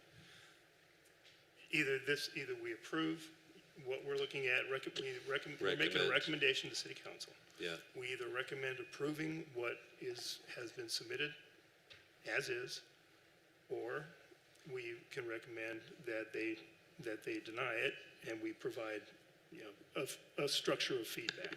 Correct. Or we table it state and ask law- them to change it. State law says that cities may adopt zoning code on conditions, and one of the conditions is that the city establishes and impanels a planning commission that holds these type of land use regulation hearings. And so your purpose tonight is for Washington City to meet the state law that allows Washington City to designate its own zones. But part of that purpose is to hold a public hearing and let the public come and speak to you. Your action tonight is to provide your viewpoint and comments as land use commissioners, and mostly what you're saying is recommendations to the city council, some of who are present tonight, some are probably watching on YouTube, and others who will probably watch on YouTube when they're able. So yeah, a lot of what you're saying is in response to the speakers, but also to the deciding body for a general plan change, which is the city council. And so some of you have said, I'd like to see this change or that change. I think that's very helpful feedback for city council members that are wondering, what did our planning commissioners think after they listened to the public? And so yeah, we're here because we do this to take advantage of state law that lets us define our own zones. And your job is to recommend an approval or denial, but I think that the most helpful stuff is the specifics that some of you got into. I think that's really what informs the city council as to how you feel about this application. Okay, very good. So then my second point is, I concur with what the other commissioners are saying with respect to the commercial and the density of the commercial. I think it needs to be dialed back a bit. I think we need to have more buffering built into this proposal. The medium density, high density, I do have a question. I guess that's what am I looking at? The southeast corner where we have, that School, one, yeah. that medium density framing the high density, and I'm not sure exactly if we're talking about a row of townhomes or duplexes, and then inside it, potentially, I guess, more dense townhomes. I don't know if that's just more for show or what have you, as far as what the applicant was proposing there. I would also ask, because there's been a lot of good comments here and sincere concerns. If I don't know if the applicant is in the room, but if the applicant or the applicant's representative would like to say anything, Yeah, I was gonna ask him if he wanted to come up as soon as we were done. yeah, I think that'd be great, just to provide a little perspective on, specifically the commercial element to this. I think there's a fair amount of concern, and I think we would have some recommendations to tweak that. Hi, Jason Smith, representing the applicant. Michael Orton, I'm an Adams grandson. Did you have certain questions, or do you want me I'd to? start with, we can start with, while we just get into the pink here, and share what appears to be an absence of buffering with regard, and the push for CCOM versus NCOM and all that. Can I start by saying, I think there's been some allusion or mention tonight that this is all disappearing overnight. There is no immediate plan.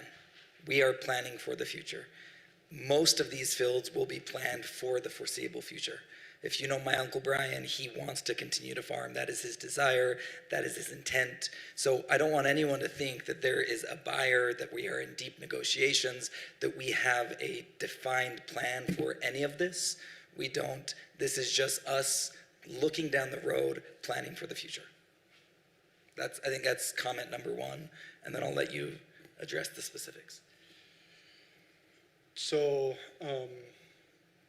specifics, as far as the CCOM to the south on Merrill Road on the curve, I believe that was maybe a little, neighborhood commercial would be fine there. We understand that would be simply reduced type commercial scenario next to the residential, where you would see something more like office buildings. You might see something on the corner there that's a little more, that's more neighborhood commercial, but you're almost looking at professional business next to the residential. The reason that it's fully commercial and there's no residential there is because the Washington City Access Management Plan, you couldn't get a road in there. You can get driveways, but you can't get roads in before. The earliest you can get a driveway is on that property line of Adams Lane and community commercial. That's how far your road has to be. And so that's why we were doing that. On that, the intent around over by the school was to provide single-family homes there, some that are smaller but would coincide with the medium density that would create a row of homes that are single-family before they get into any type of multi-home type project or something. So those are kind of the intent. I can understand if you think it's small and it needs to change a little bit. We met with staff multiple times, and we made some adjustments. We're still, and we're here to discuss it. We're not. Okay, thank you for that. So back to the CCOM that abuts the very low density homes. Now, what about buffering? I mean, is there an easement? Well, there's substantial ways that, I understand a lot of us believe that homes are the greatest buffer, but in many instances, I would prefer to have commercial. If it's a dentist office, a lot of times, as opposed to higher density homes, I think that it's actually a better buffer. There may be some people that disagree with that, but I would, me personally, I would much rather have a dentist office behind me than a bunch of townhomes. And that's just my personal opinion, but.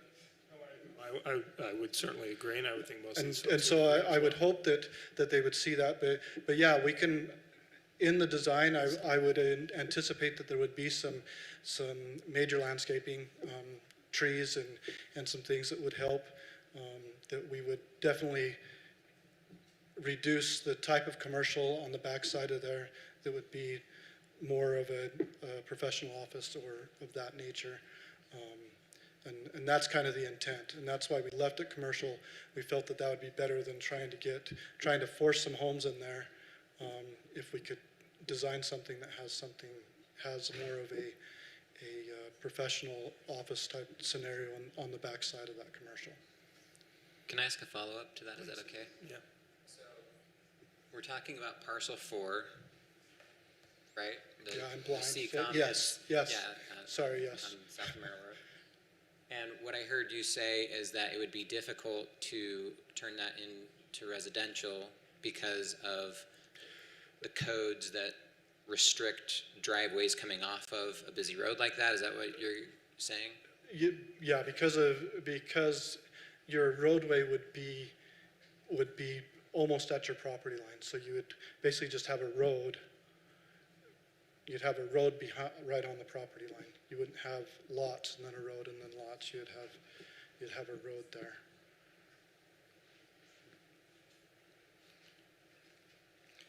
It'd almost have to be a cul-de-sac, is what you're saying, off of 20 No, East it to just, make it work. it just wouldn't be, your road would be, I don't know if I can. Yeah. Your road's gonna be put up here.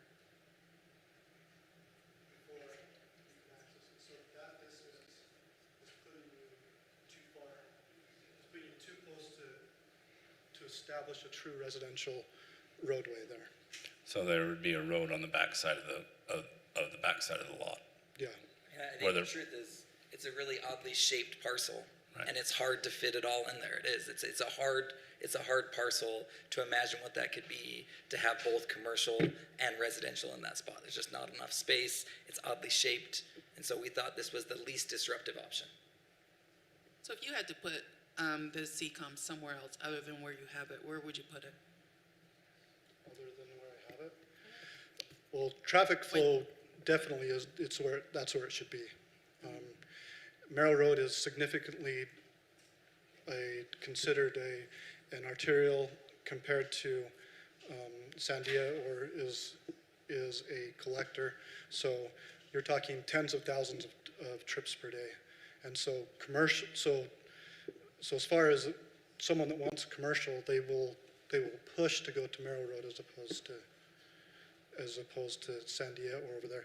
So as far as commercial, that is the best place for it. But the accesses would be easier on Sandia, right? Is that what you're saying? No, well, the accesses might be easier, but the commercial wouldn't be as viable there as it is on Merrill Road, because Merrill Road has significantly more traffic.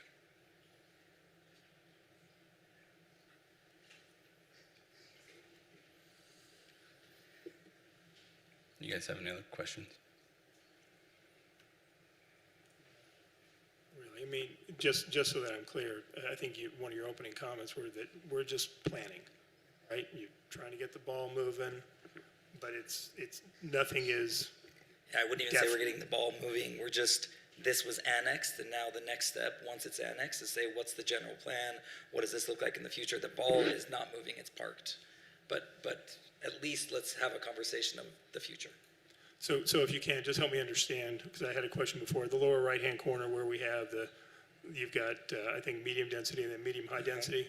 Is it literally you're framing it with, I don't know if those would be small single-family, and then you push in the middle, you would do duplexes or something like that. Is that the concept? Yeah, the idea there is you're near a school, right?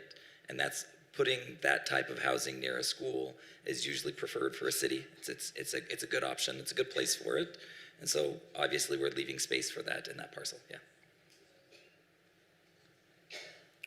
Okay. I think that school can even handle more students. Quick comment for you two. It would be amazing to put a park right there. That CCOM is awkward. Please don't, please. I know you have a lot of constraints. I know there's a lot going on, but you can tell there would be a lot of support for that. It's an awkward piece, and it would be a huge benefit to the community to have that there.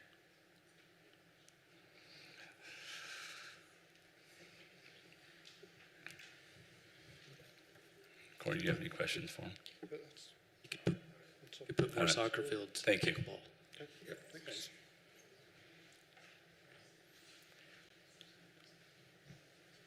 I have a few thoughts I can just weigh in quickly. Just on, I guess on a community note, there were thoughts expressed in public comment that we like to develop property. You're surrounding us with change. We want to know what you have in mind. That's not how it is. I moved here when I was 14. I was just realizing just now, I think I had one of my first romantic moments as a teenager in one of these fields that's going goodbye. Like, it's a little sentimental. I don't like seeing those fields go. I don't like it. It doesn't feel good. It kind of, change is uncomfortable and kind of scary. And the question is, how do we, I think the key word for me tonight is intentionality. Like, we don't get to decide how people exercise their constitutional property rights all the time. But we are a community, and we do have some ways that we can choose to be intentional. I personally wish that the city would adopt some architectural and aesthetic code. I think that would be great for our community. I think there are more ways that we can be intentional with this, and at the same time, it's a delicate balancing of all of the interests. We need more commercial. There are so many people in our community who need the ability to pay their property taxes, and it's difficult. It's not difficult for everybody here, but it is difficult for a lot of people, and that makes a big difference. And I have teenagers. I have young adults now, including some in their 20s. They can't afford to live here unless we build housing that they can afford. And that's difficult. I don't want it next to my home. I live on an acre too, but a community recently did go in there, and that's actually why I'm on this commission now, is because that came in next to my community, and I was like, I don't like that. And then I came and started learning about it, and was like, I kind of want to serve on that board. And I've learned a lot about that. And we do need that in our community, and all of us need to be willing to move to the center a little. We all need to be willing to do that. In this case, I guess specifically for me, I think that I tend to agree with Commissioner Bullock that the medium high density doesn't have enough we need more buffering. I think in general, we need more buffering. We need to figure out what to do with parcel 4, because that's awkward, and it could be something amazing and beautiful if we take the time. I think in general, it's hard to be intentional with this big of a play all at once. So I hope that the city council breaks this down into smaller pieces and really asks the question, what's the most intentional way that as a city, using our appropriate rights and honoring the rights of others, we can think about how these final fields of ours are gonna get spent, so to speak. And so I just hope that that we can slow it down a little, look at each parcel, really think about it, and get intentional. In general, because this is coming as a big single, act, for me, actually I don't have a vote tonight because we have a full body, and I'm kind of the last member, so I'm only voting when one other person isn't here. But if I were voting, I would say no, it's not quite there, it's not intentional enough, it doesn't actually address all the concerns that have been brought up tonight. Specifically, buffering is a big one, and then what to do with parcel 4. So those are my thoughts.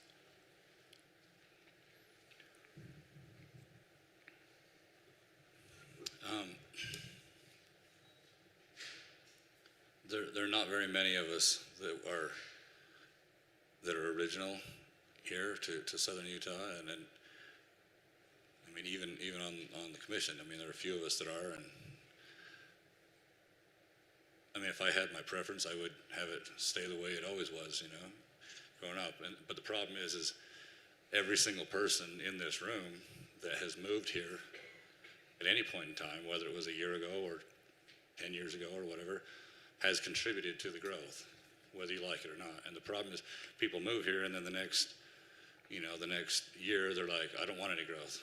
And honestly, I would prefer, none of it if you could. The problem is if you don't have enough growth, then your economy, crashes. I mean, look at the housing crash, in 2008, and that's what happens when you have no growth, and it all just collapses.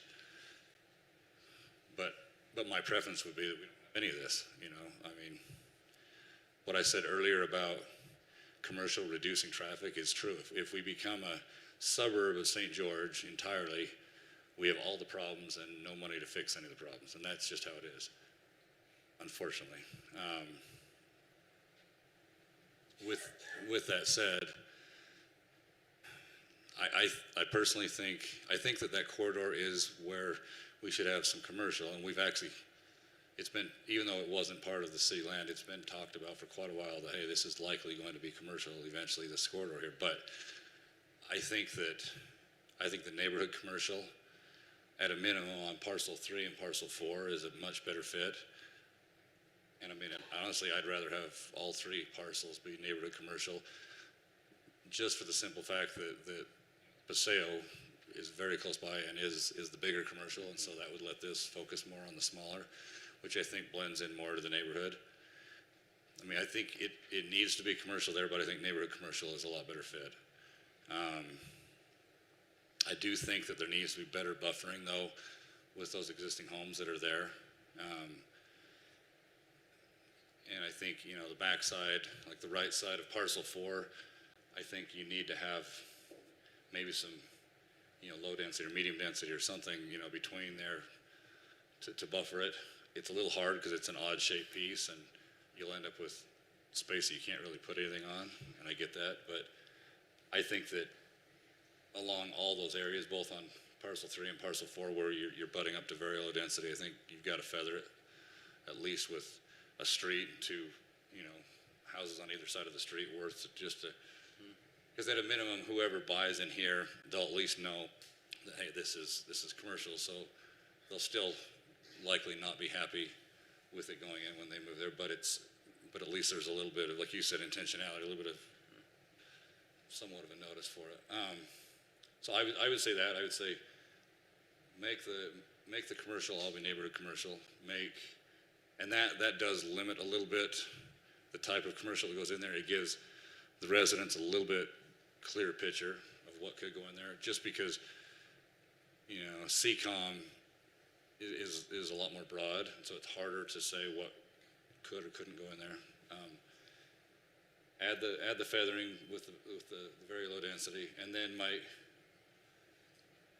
other thing, I mean, we've got feathering here, like at the top of parcel 6, but it's basically one street wrapping up and around the medium high density, which I don't think that's sufficient feathering, nor do I think you've got these weird low density chunks, up and around the hillside, which the way they're shaped would be hard to put much of anything there. And so I think that low density needs to be expanded a little bit, and then the medium density also needs to be expanded a little bit, so you've got more than just one street where the feathering. It looks like we're just trying to fit a little teeny sliver just to say that we're feathering. It's the same thing on parcel 8. If you look at parcel 9, it's half a street. It's like it's a little sliver again just to say that we're feathering, which it's got to be more than that. My last comment is just that I'm glad it's medium high density as opposed to high density. We need medium high density in the city so you can have first time home buyers and they can build equity and eventually sell and move up, or the whole economic cycle breaks. Most of our children can't afford to get into a single family home anymore, and so so just so you know, medium high density, typically that means townhomes. That's almost always what that means. So those 2 spots would likely become townhomes that somebody ends up building. Again, they said they don't have a buyer or whatever, so that's likely what it would become. And then the medium density around there would be just regular single family homes. Medium density, there's not a lot of difference between medium density and low density. Like, it sounds like a lot of difference, but most of you would never notice the difference. It just means that your backyard's a little bit smaller is all, but the house itself, I would venture to say most people would never know the difference between a medium density and a low density. But my my big problem here, again, I think townhomes are much better than high density or apartment buildings, and my problem with that is that I'd rather have individual ownership where people can contribute to the community and so forth. And even if somebody, like let's say they're a landlord and they own a few townhomes or whatever, it still tends to be more local and smaller, whereas apartment buildings tend to be owned out of town and the money doesn't stay locally. And you've got a lot more problems with the density on apartments as opposed to townhome buildings. So if we need density, townhomes are a good way to go, better than apartments in my opinion. However, I don't think anybody realizes the scale of how much medium high density that is. So let me just put it into perspective for a minute. So parcel 1 with townhomes, if it's medium high density, now if it becomes a PUD, then that might change because there's flexibility. But with medium high density, that's about 240, 250 townhomes on parcel 1. Parcel 2 would be about 170 townhomes. So to put that into perspective, Heritage Place, which is right behind Whammers, is 94 townhomes. Okay, so we're talking between these two parcels, 420 townhomes, which is, more than 4 times what Heritage Place is. So it's not an insignificant number of townhomes. And now granted, the Paseo, they're building a ton of townhomes right there too, so it's gonna be a lot of townhomes all in one area. So I'm definitely for townhomes as opposed to apartments, but I think this is a rather large concentrated chunk of townhomes, and I think it's too big. So I would say get rid of one of those entirely, or at a minimum, Shrink 'em. drastically increase the amount of medium density feathering around there. I mean, even, I would cut it in half at a minimum, the amount of medium high density.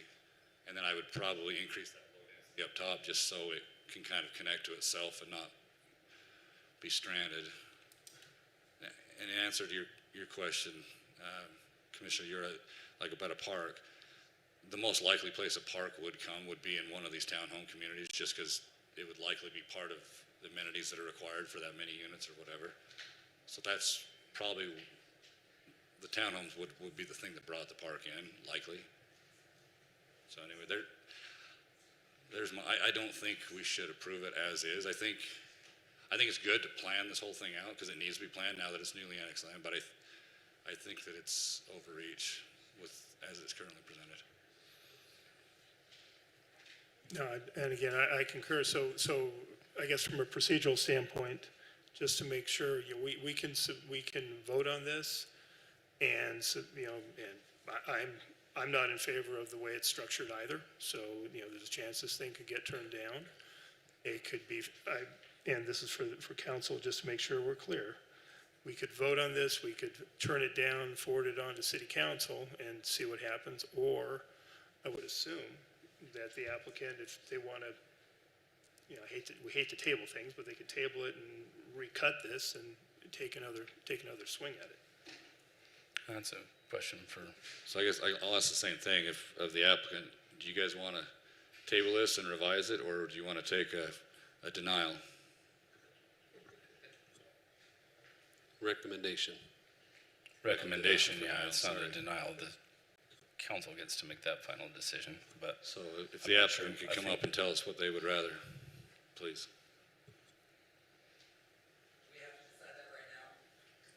Well, yeah, so If we're you here to don't, then vote. it's going to be a recommendation for denial.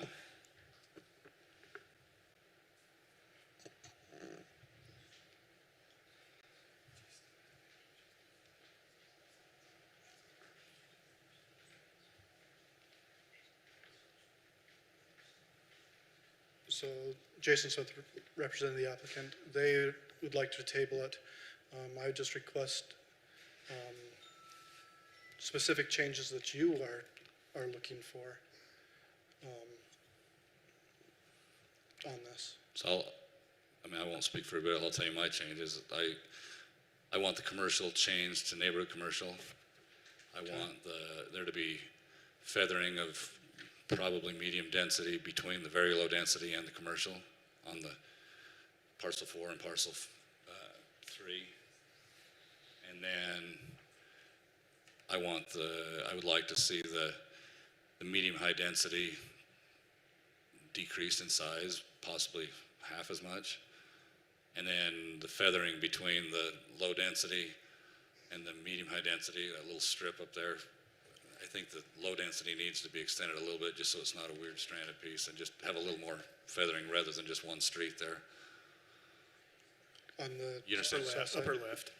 The parcel 7 up there, rather than just having a little one street between the two, just bring that down a little bit so the low density kind of flows to the other low density, and then make that feathering more than one street, maybe a couple So, streets. so you're saying expand parcel 7, expand parcel 7 up there, expand it west, expand it west. Here where you have low density here and you have low density here, I'm just saying, bring this down a little bit so you, at least those two low densities are somewhat connected.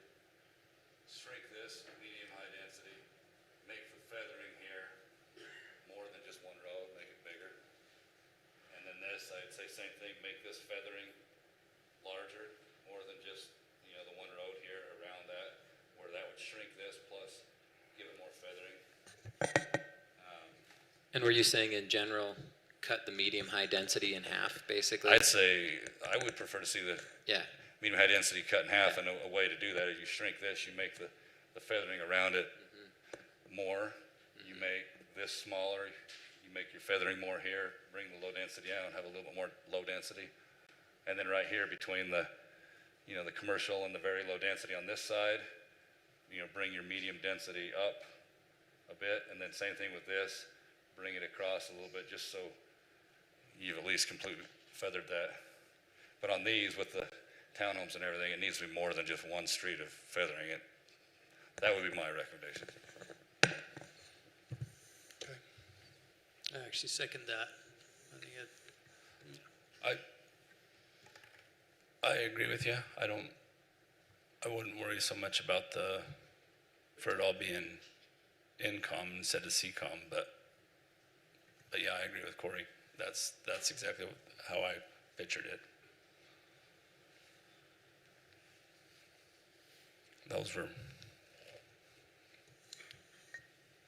but we have to table to a date.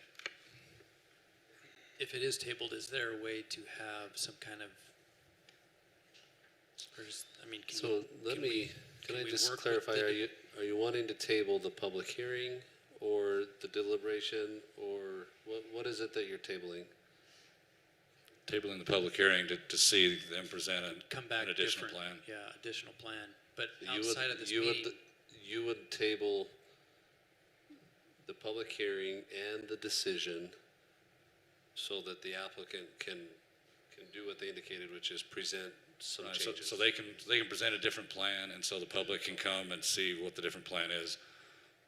without going to waste city council's time if. That's what I would do. If we have enough concerns about it, it's just gonna be a waste, so give you a chance to go So just, fix it. when you do that, just in your motion, include some of those details. You're continuing the public hearing.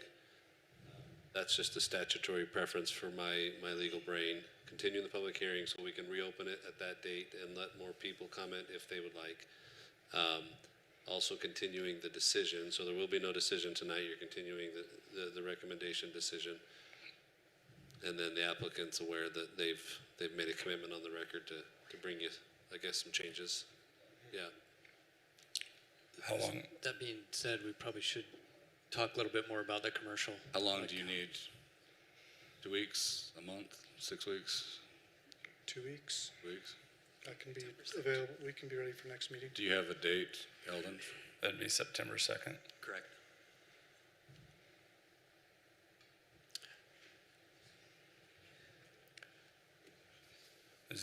Do you have answers from us? Do you have any other questions for us on how we? No, I just trying to figure out how it functions long-term, so with some of those changes, but I'll look at it. I'll review it. Some of it's not overly functional, but we can look at it. Okay, yeah, make a motion. All right. This is Commissioner Anderson. I'll make a motion to table G-26-04, a request to amend the general plan land use map from low density, open space, and neighborhood commercial to low density, medium high density, and CCOM located at approximately 2,000 south and 20 east. Looking to table both the Public hearing and decision. Public hearing and decision, yeah. So the public hearing and decision for September 2nd, Planning Commission meeting. And specifically, we're looking for changes in the applicant's submission, specifically looking to reduce the medium-high density, possibly by up to half. Better feathering between the medium-high density and the neighboring communities. And the commercial to be neighborhood commercial as opposed to CCOM, with feathering between the very low density and the commercial. Commissioner Davis will second that motion. First by Commissioner Anderson, second by Commissioner Davis for a table. Commissioner Anderson. Aye. Commissioner Davis. Aye. Commissioner Mitchell. Aye. Commissioner Tupou. Aye. And Commissioner Bullock, I'm an aye as well.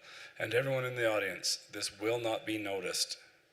We do not notice on tables, so if you want to come back, September 2nd is when it will be. There will not be notices going out, correct? Correct. This is their notice. Yep, this is your notice, so it will not go out again because we are just extending it till September 2nd. It will be published on the city's website and on the state's public notice websites, but the city's requirement that the applicant send out a paper notice to the radius does not apply to tables. Sir, did you have a question? There's no, it'll be, you mean the general plan? You don't get to see it before the planning commission, so no, you'll be able to come and see it on the table date. Correct. When it gets put in the packet, that is posted on the website, yes. So I think that depends on staff's timing, but yeah, the goal is to usually have those done and published the weekend before the meeting arrives. It's usually on a Friday.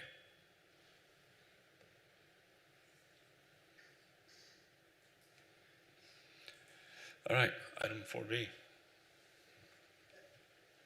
Z-26-16, a request to rezone approximately 0.7 acres located at approximately 100 east and 550 north from the current R16 to a proposed PUDR zoning designation. I'm going to hold off and let these guys clear out.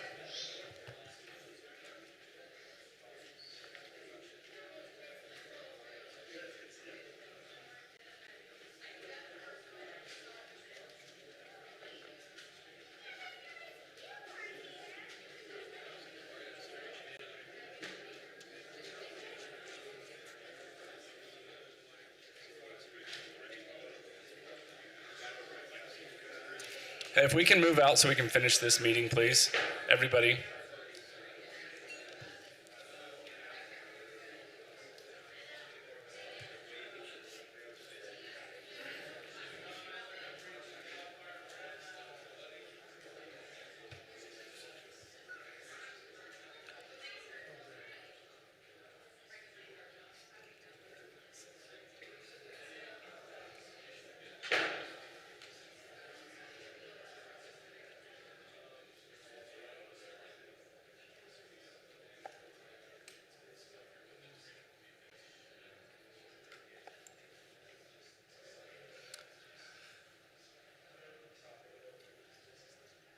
All right, let's try this again.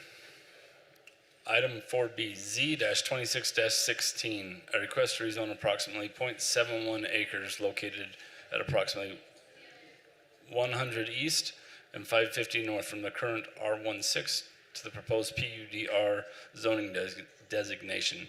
Brown Consulting and Engineering is the applicant, and we will turn the time over to Eldon.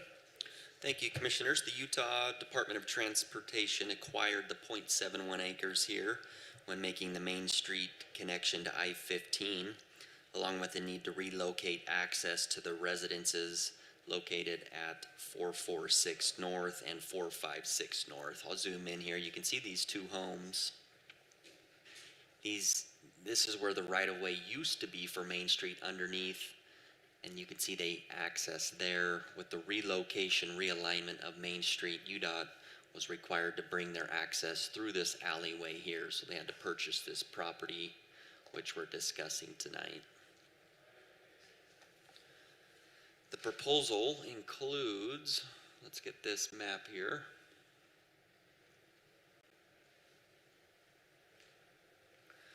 The proposal includes 5 detached units, 400 square feet in size, and 1 manager's unit, 600 square feet in size. Each of the 5 units will be provided with a 10 by 10 shed and front patio area. Provided parking is 2 stalls for each unit with an additional 2 visitor parking stalls for a total of 14 spaces. Parking is adequate as shown. The applicant is asking for setback relief for both covered parking structures. You see these blue areas here. This is covered parking right off that red line, which is the property line. One there, and then also here. They're asking for a 0 setback on those covered parking stalls, which will need to be approved by the city. Staff recommends, the Planning Commission recommend approval as shown in the exhibits, and this will go on to City Council based on the findings and conditions stated in staff report. That concludes staff report. I'm happy to answer any questions you may have. Hey, Alden, is that 0 setback just in that northwest corner of the parking? Is that why the 0 setback? It's not like the front, well, I guess the front, because they have a slight approach before you get to the property line going into that covered parking on off the main entrance. Yes, this is a unique area here with UDOT providing access to those 2 existing homes. With that, UDOT paved roadway to them, which doesn't quite meet the 26-foot city standard. So this development would provide that asphalt in that city-owned area to bring 26 feet width of asphalt and those curb approaches to the covered stalls.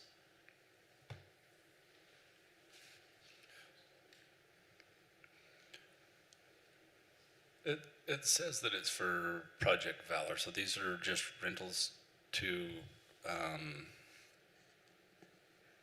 veterans. Sorry, thank you. Are they rentals? Are they selling them to them? So or is it just temporary housing to help them So if they need it?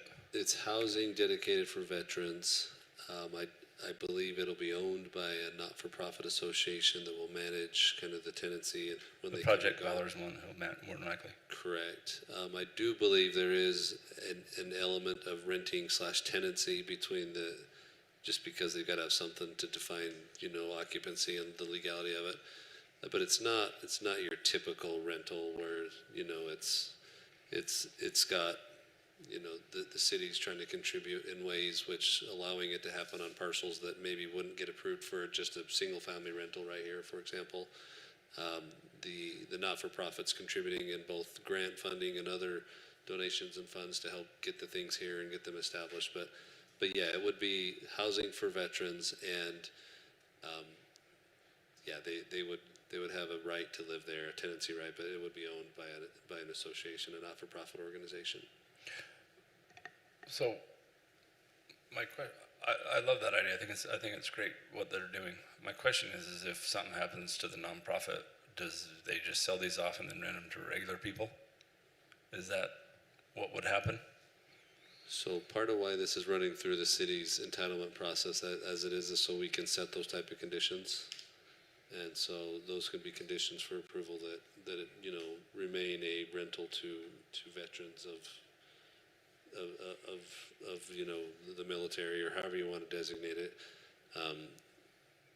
It's my opinion that you can do that, and you should do that, because you're identifying this as a bit unusual from the typical process for land use entitlement.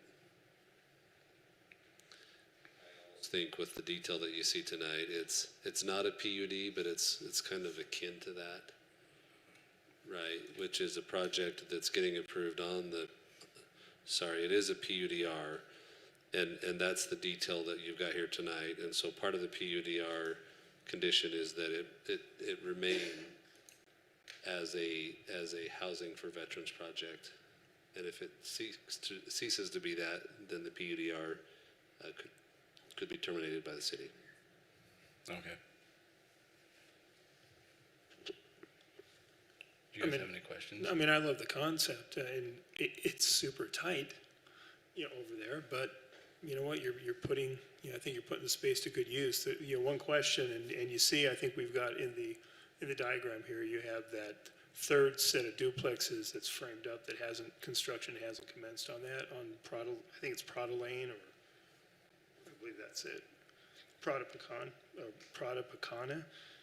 And, you know, that little cul-de-sac for Prada Pecana is already just a complete mess from a parking standpoint, and that's before you even put those other two units in. So as long as you're able to preserve the dedicated parking for this project, and you know, you're not going to be spilling over, because again, the Prada Pecana stuff is They're 600 square foot homes. They're not going to have a lot of people in them.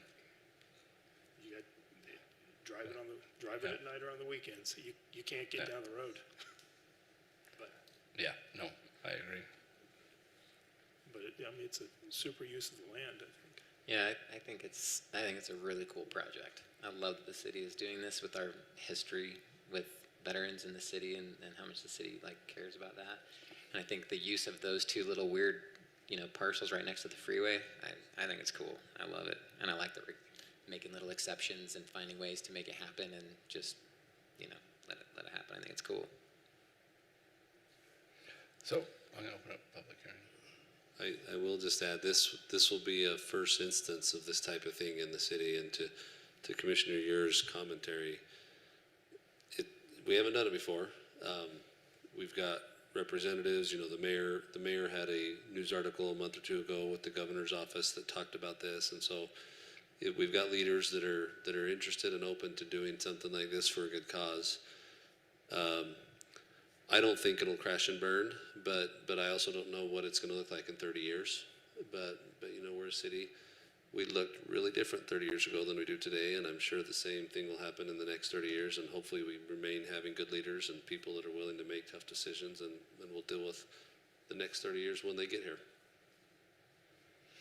This is a public hearing. If anyone would like to get up and speak to this item 4B, now's your chance to do so. Hi, I'm Rex Johnson.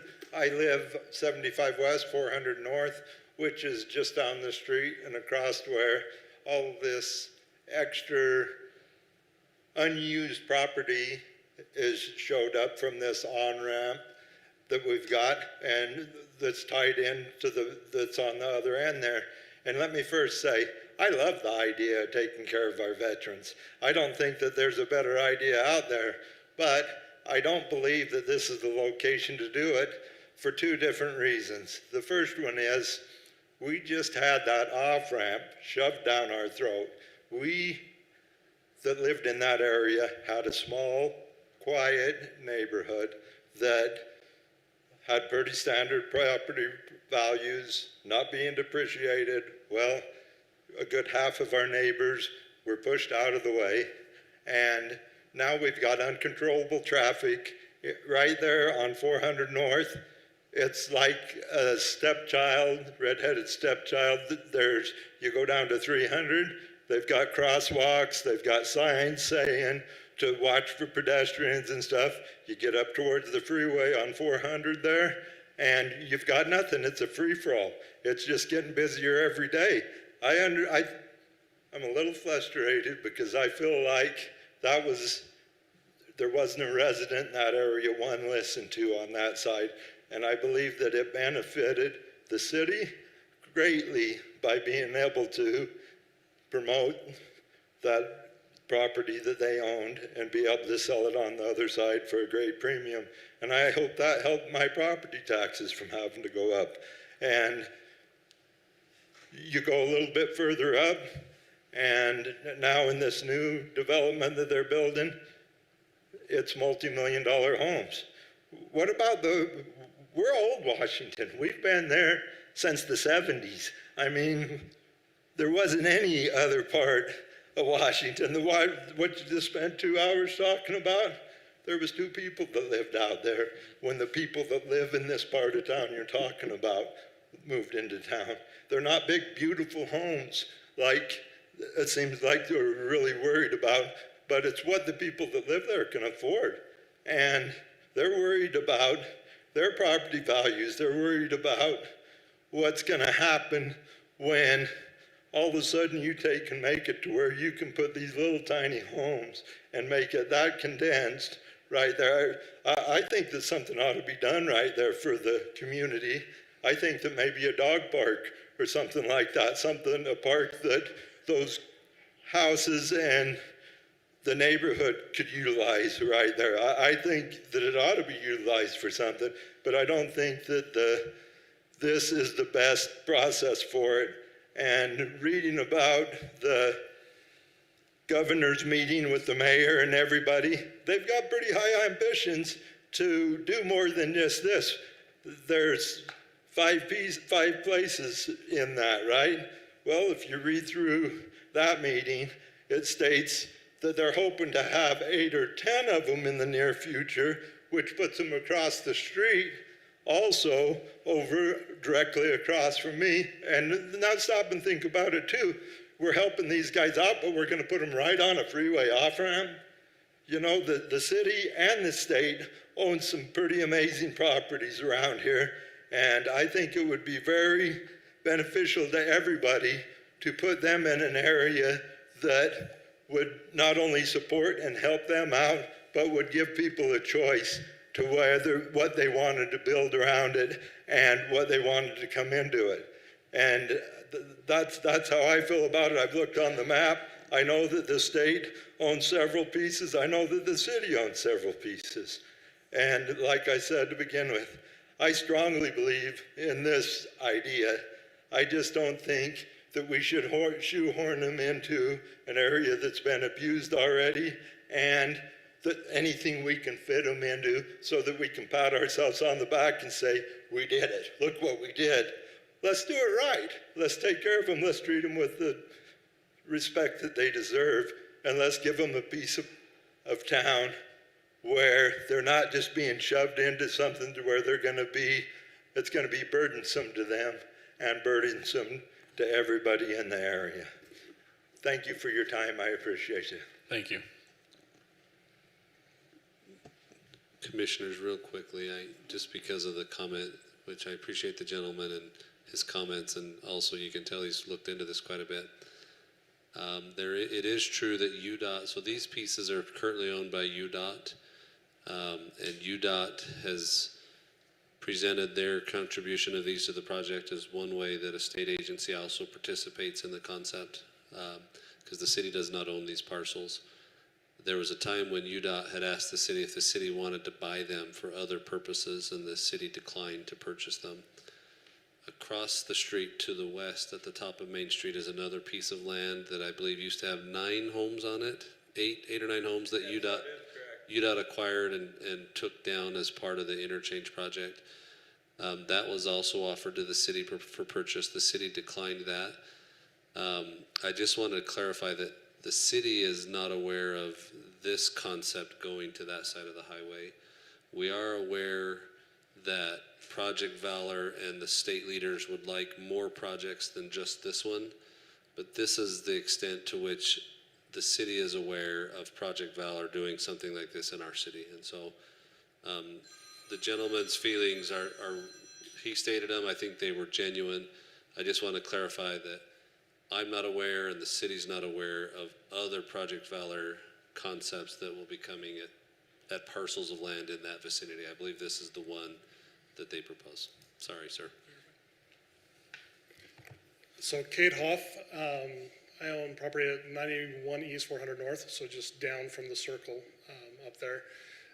Again, I think like everybody, the concept seems great and exciting to some extent to help our veterans. Two concerns I just want to bring up really quickly. One, like was mentioned previously, parking on that circle right now and for Prado Picana is horrendous. I mean, I wanted to come when they were approving the third building up there, just to bring up that fact. But I've actually seen times where people parked all the way across the circle, kind of blocking the driveway right now. So granted, that's not this area's problem, and I'm glad to see that you guys put 14 parking stalls in there for that. But where people are starting to park in other areas, like around the circle, et cetera, if you do approve it, I'd make a recommendation that there be no parking or something put in that alleyway, just so that parking doesn't start to impede with that alleyway. Also, when Prado Picana was approved, there was a big deal made about bringing in fire trucks and access that way. So obviously, hopefully you guys are considering that, and the city's considered that as far as that alley was concerned. The alley didn't exist when Prado Picana was approved.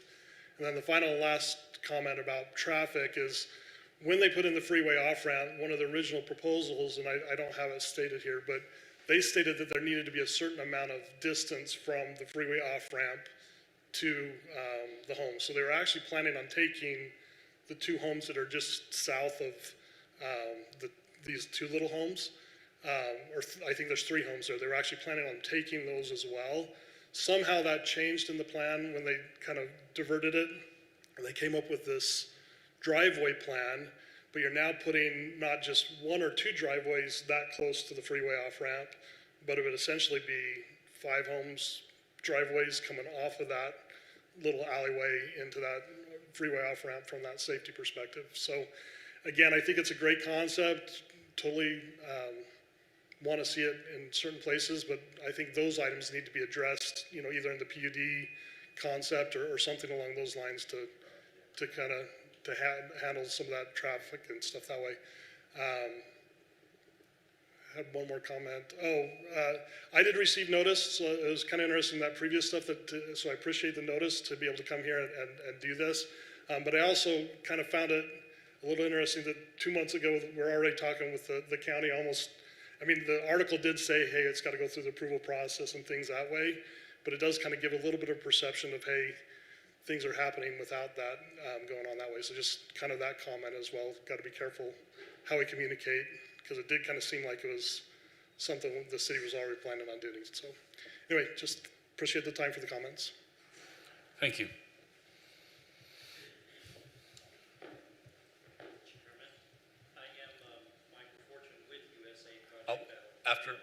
After we close this, I'll give you the floor. Is there anyone else that would like to speak to this? Okay, I'll close the public hearing. I would like an opportunity to look up the article that stated and talked about them moving across the street and building more. It talked about the governor, it talked about the meeting that the mayor and the governor had, and I believe you were there, sir. So I imagine you've got the insight about that also. So maybe you can save me from looking that up and addressing and bringing it to the city's attention, since apparently you're not aware of it. Thank you. Okay, thank you. We will close the public hearing portion of this and give the applicant the...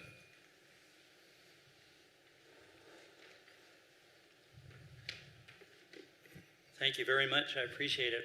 I would like to address a couple of things. First, I'd like to express my thanks to the City of Washington, Mayor Staley, Eldon, and all the staff. Everybody's been involved as we had a development meeting and so forth. All the departments came that talked about fire, utilities, access, all those things. And it's been a great opportunity to work with them. We have our representative, Steve, from our engineering, that's helped us with all of this. First thing I would say is I don't recall at all any discussions about the other third parcel across the street. When we were there and met with with Governor Cox and his leadership team and Mayor Staley, it was at that point we were looking for one piece, and it was the smaller of the two. And Mayor Staley and Governor Cox, in talking, and with the UDOT representatives and everyone, they offered us those 2 units. It was never anything about the third. So I don't know. But that's, yeah. I'm not going to be able to find it this evening, but I would like to bring it up, whether I bring it before the next meeting or at the next meeting. But This still has to go to city council, so. So tonight's just deciding these 2, so you can email it to me if you want. We're happy to take it if you can find it. But no other parcels are being decided tonight, and so if they were to come along like you think you've read that says they will, there will be another meeting like this, another process where you can stand up. well, apparently the media was misconstrued on it, but I don't think so. That sounds So right. I just read the St. George News article, and it references that the governors hope that it happens in other places, but nothing references that piece on the west side of the top of Main Street. But if you can find it, send it directly to me, bring it in hand. We're happy to take it. I'm happy to be corrected if I should be corrected. But if there is other pieces of land, those aren't under consideration tonight. Those would have to go through the same process and a separate and additional process. Okay, I understand that.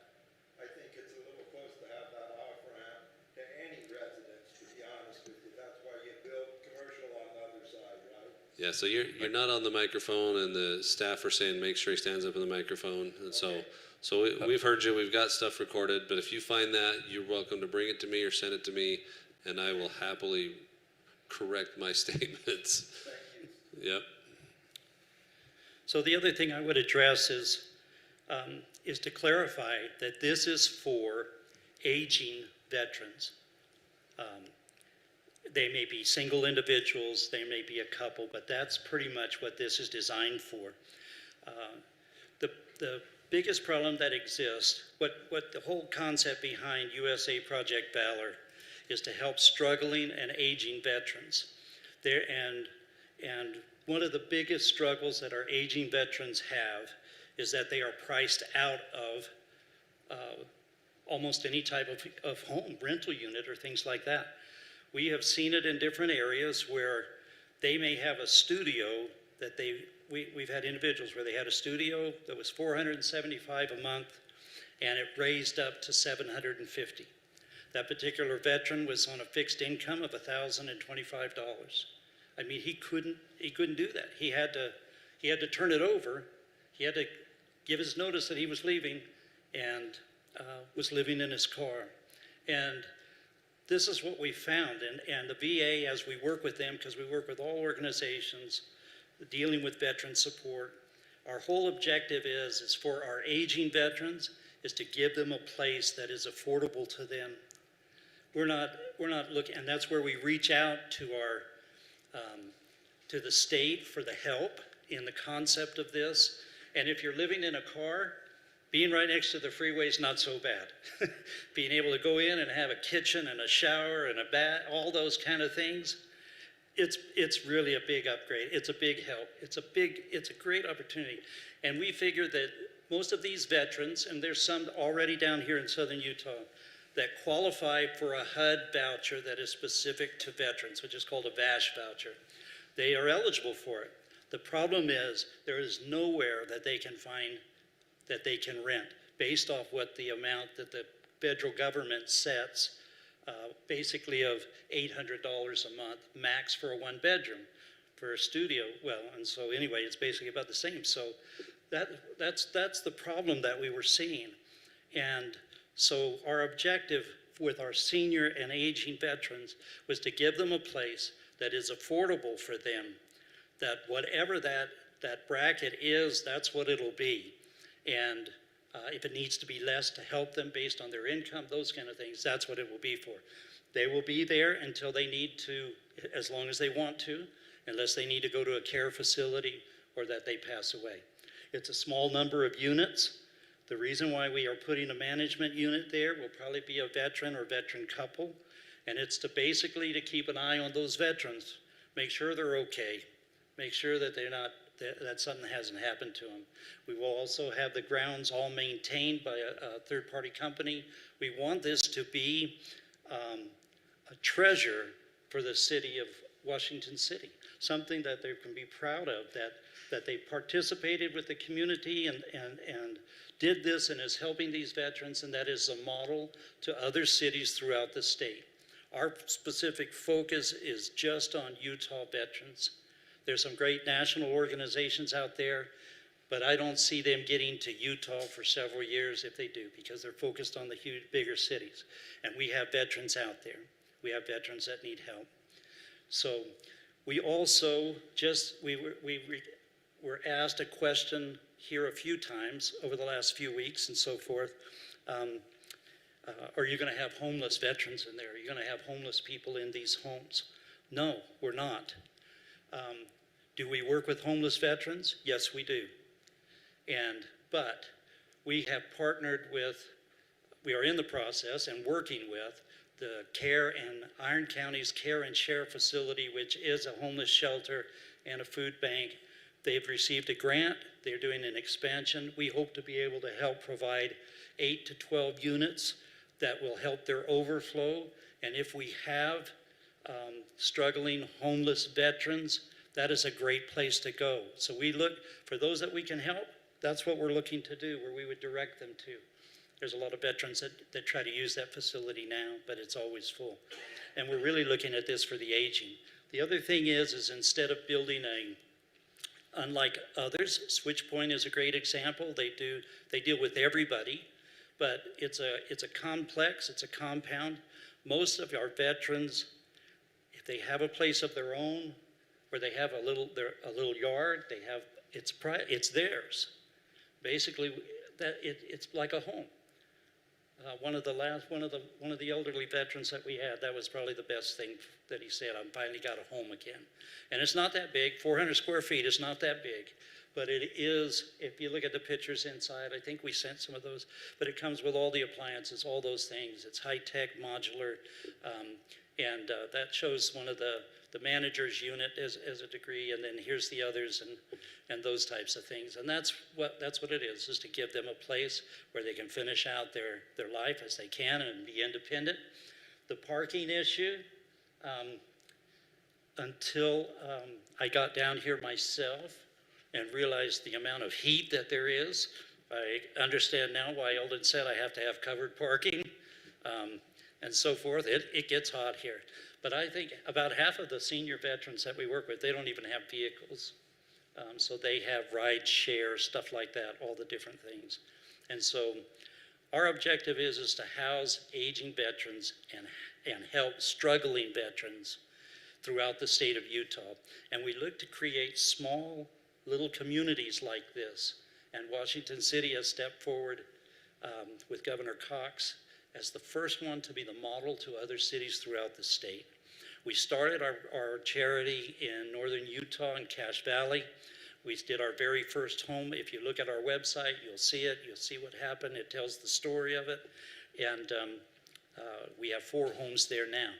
And so that's what we're looking to do. We're looking to provide these things where they've got that home. And even the homes others that we do provide that are not long-term for aging veterans, they're transitional. It's basically to get them off the street or out of their car or out of a bad situation where they may be, and get them into a place that if they need to be there for a month, 3 months, 6 months, that we can, and we help them get directed to all the resources and the paperwork. It takes time. The government doesn't move that quick. It may take a month or 2 just to get their paperwork, their DD-214s, of when they were discharged, all of that. But almost everyone we've worked with has been eligible for some type of housing assistance. And the thing is, most communities and counties, the help that they can give may be for a 3-day stay at a hotel, maybe a week. That's about the most of it. Or you can go to a warming center where you're there at night and then you have to leave in the morning. This gives them a place to get back on their feet, catch their breath, get help and guidance directed to where they need to go. and be there as long as they need to until they've got that stuff done. That's what we're trying to do, is take care of our veterans. If there's any specific questions, I kind of bounce around a lot, but that's what we're trying to do for our Utah veterans. Yeah, just to be clear, because you covered a lot of ground there. It sounds like a great organization. Transition, we were going back to the beginning. We're talking about aging Utah veterans. Right. Right? So I would, based on the initial comments, it sounded as though this was going to be pretty stable. Yes. Not necessarily people in transitioning or transitioning back into society or coming out of you mentioned a bad situation. Yeah.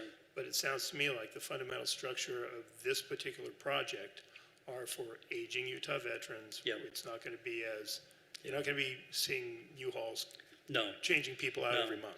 And from our experience, we're the senior veterans that we've been working with.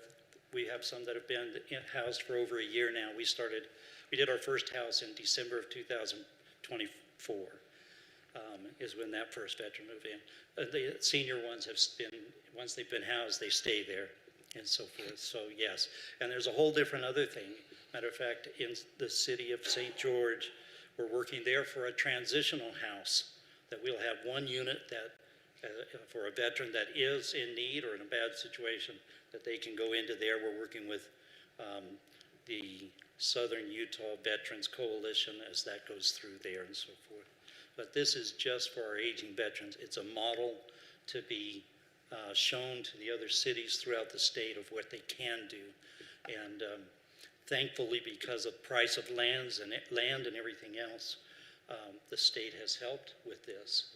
And so it'll still be a great project, look fantastic, be well maintained, and so forth. I have a couple questions Sure. for you. Do you know how many vouchers are available per county?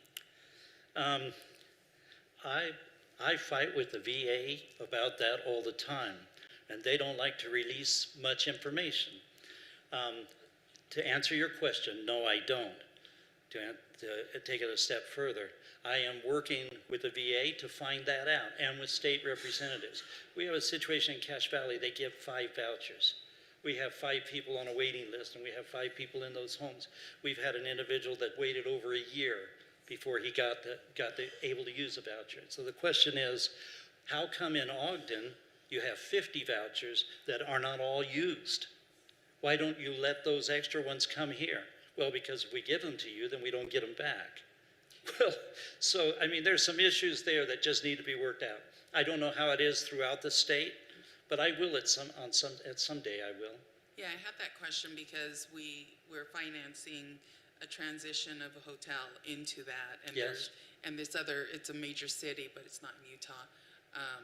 They have like 80 vouchers. Yeah. So I was wondering if that is a project that's possible in Utah, but it doesn't sound like we have the funding coming through the VA to do It's that. an interesting thing, to be honest with you. In Ogden, they built a new complex, a new apartment thing for seniors. The price tag was incredible, and that's where their vouchers are. Well, there's more than just that, okay?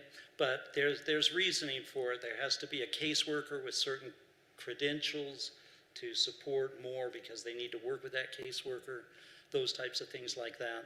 And but maybe as I find out more, as we continue to go, I can get you some answers, because we're looking at that too. And we've raised that question and so forth, so. My second question is, how do you, there's so much need, how do you choose? Yeah, Who that's a gets to great move in? question. That's a great question. The VA asked us that too, and then what we've done is we've not turned anyone away. Now, we are a private charity, a 501c3 official nonprofit charity. We've not turned anyone away. Now, we don't have the number of houses that we need, but we may put them in a hotel, we may do what we need to. And how do we tell? Well, to be honest with you, we look at every situation, and are they where they can, we have some where they could stay where they're at, maybe they need help there. It's like homeless people in general. If you can keep them housed, it's the most cost-effective way of doing that. And so with some of our veterans, that's what we do, or we can supplement it, things like that. We look at the need. We have aging veterans, we have female veterans, we have families, and so forth. And so it's a struggle. It's a struggle because our objective is to help them. And so we have an event. We have one scheduled here for Washington City on October 17th, a fundraiser, 5K event, things like that. We've got initially great support down here. We're doing our second annual one up there, and that's to raise the money that we feel is enough to get us through the year, that we can take care of whoever. And so my answer to you as best I could do is I would tell you that I've not told anybody I'm sorry I can't help you. Now, I did have to tell my son that he's going to have to get a scholarship because I used all his college money. But other than that, we haven't turned anybody away. So.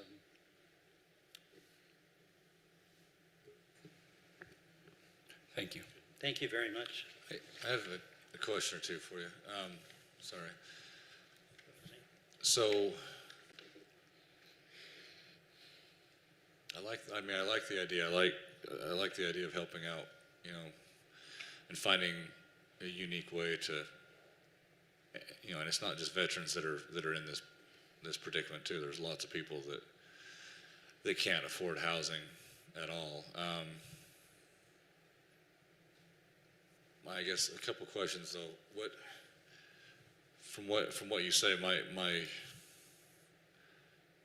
I see the need, but I see potential problems with it too. If you had mentioned, veterans needing a month here or 3 months or 6 months or whatever. If it becomes transient, right? I see that having a lot of issues. Not that transient people don't need homes. I'm not trying to say they don't, but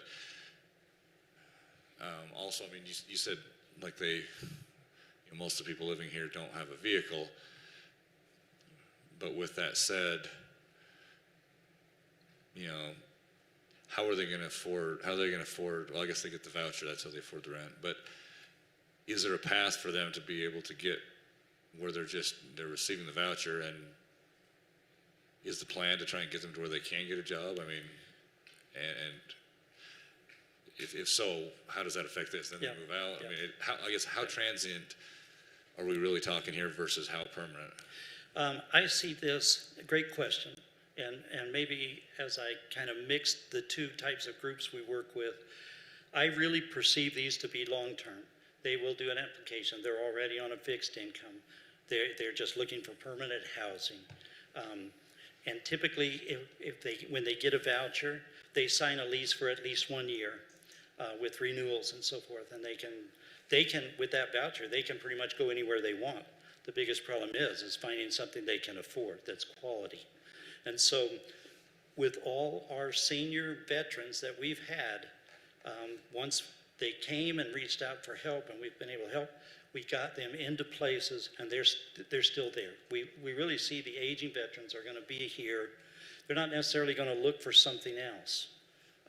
This is going to be something they can afford. They're going to have a nice place, a nice community, and I would say about half of them have vehicles. Whether they should drive or not is a different story. Most of them are probably in the 60 to 80 year range.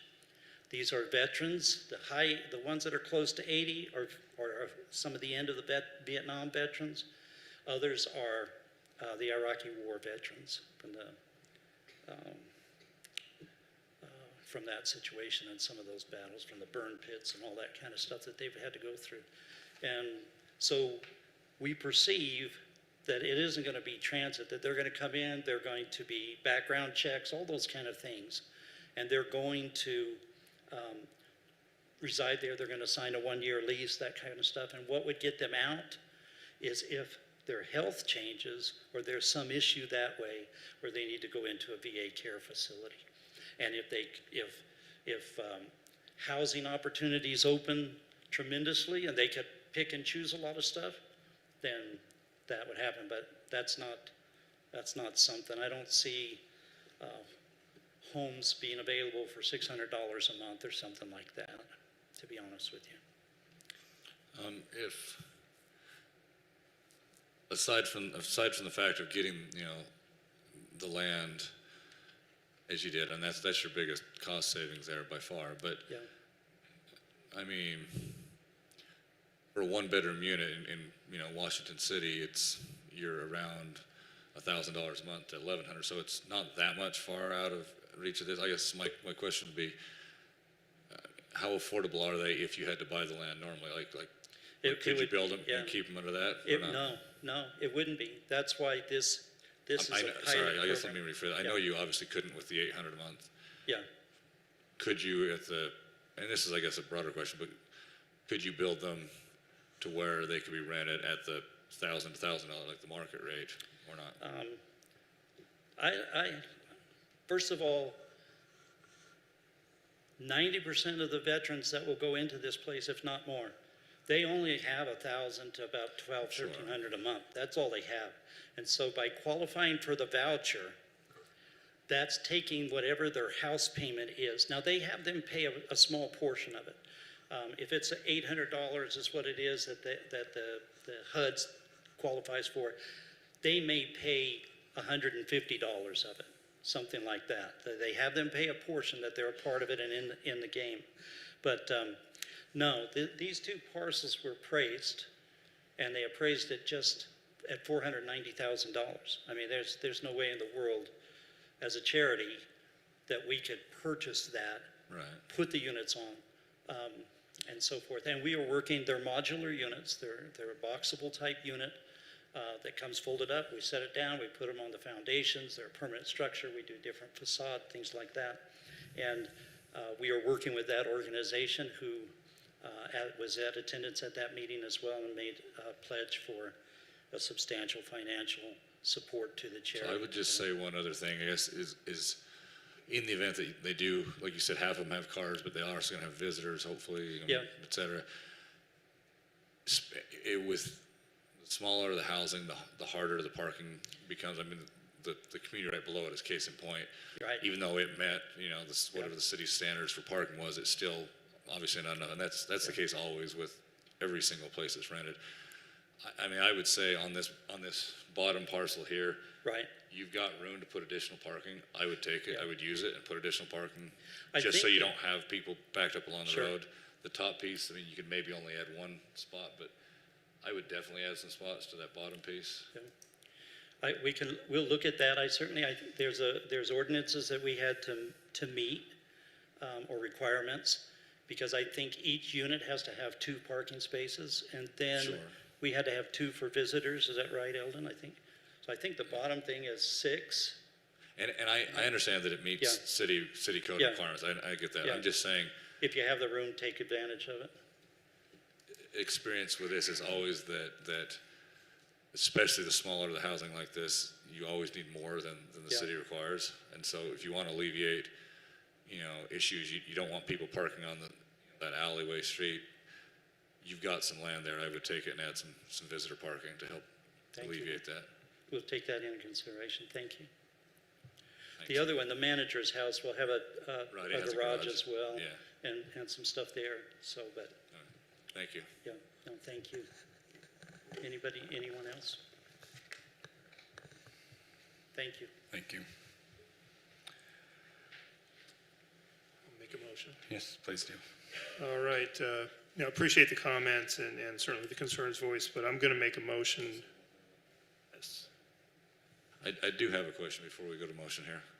And it's on this alleyway. I guess it's not really anything we can change, but I am a little concerned when you get off the freeway there, and I don't know exactly what it is, but it does feel a little bit disconcerting when you get off that. It's hard to really tell, what traffic is coming there. And with this alleyway being close there, I guess there's nothing we can do about it to change it, but It almost gets mistaken for the on-ramp, right? yes. Because of its Not only that, proximity. when you're getting off the freeway coming south, it's just hard to see traffic. It's just a weird traffic spot, and as that gets busier, I think it's going to be a little more complicated.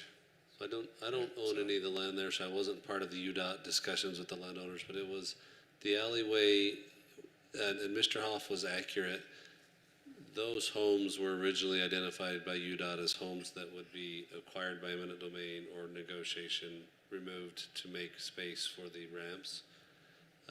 My understanding is UDOT, at the request of the landowners, negotiated where they could be compensated for the impact of loss of access and loss of driveways, and several of them lost land. You'll notice the alleyways taking some of the front yards a little bit there.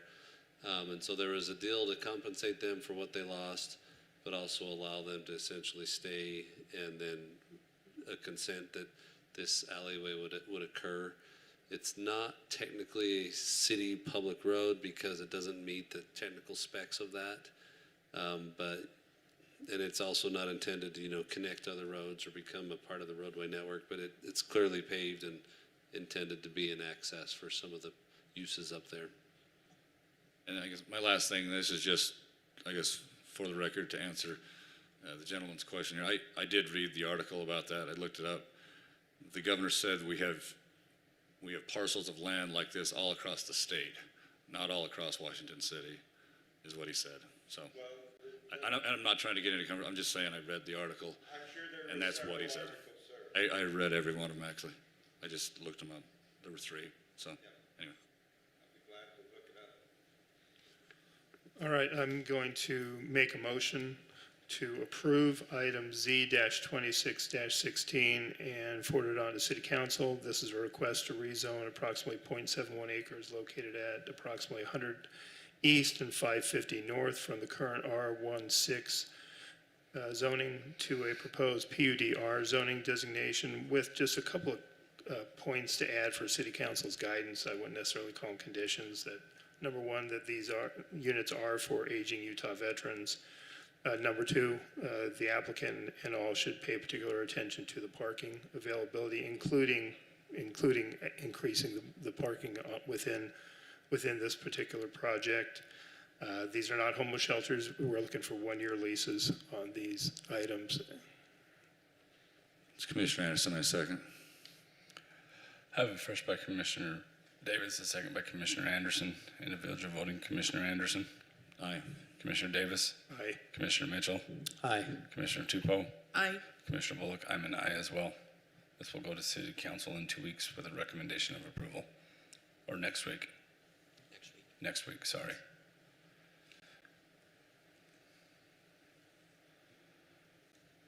Item 5 is adjournment. This is Commissioner Mitchell. I move that we adjourn. Second. I have a first by Commissioner Mitchell, second by Commissioner Davis. All in favor? Aye. We're going to take a short break before we start the land use.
Welcome to land use meeting for August 19th, 2026. We will start the meeting off with item 1, approval of the agenda. It's Commissioner Davis. I'll make a motion to approve tonight's agenda. Commissioner Tupou, I second that. I have a first by Commissioner Davis, a second by Commissioner Tupou. All in favor? Aye. Item 2, approval of the minutes from the land use from August 5th, 2026.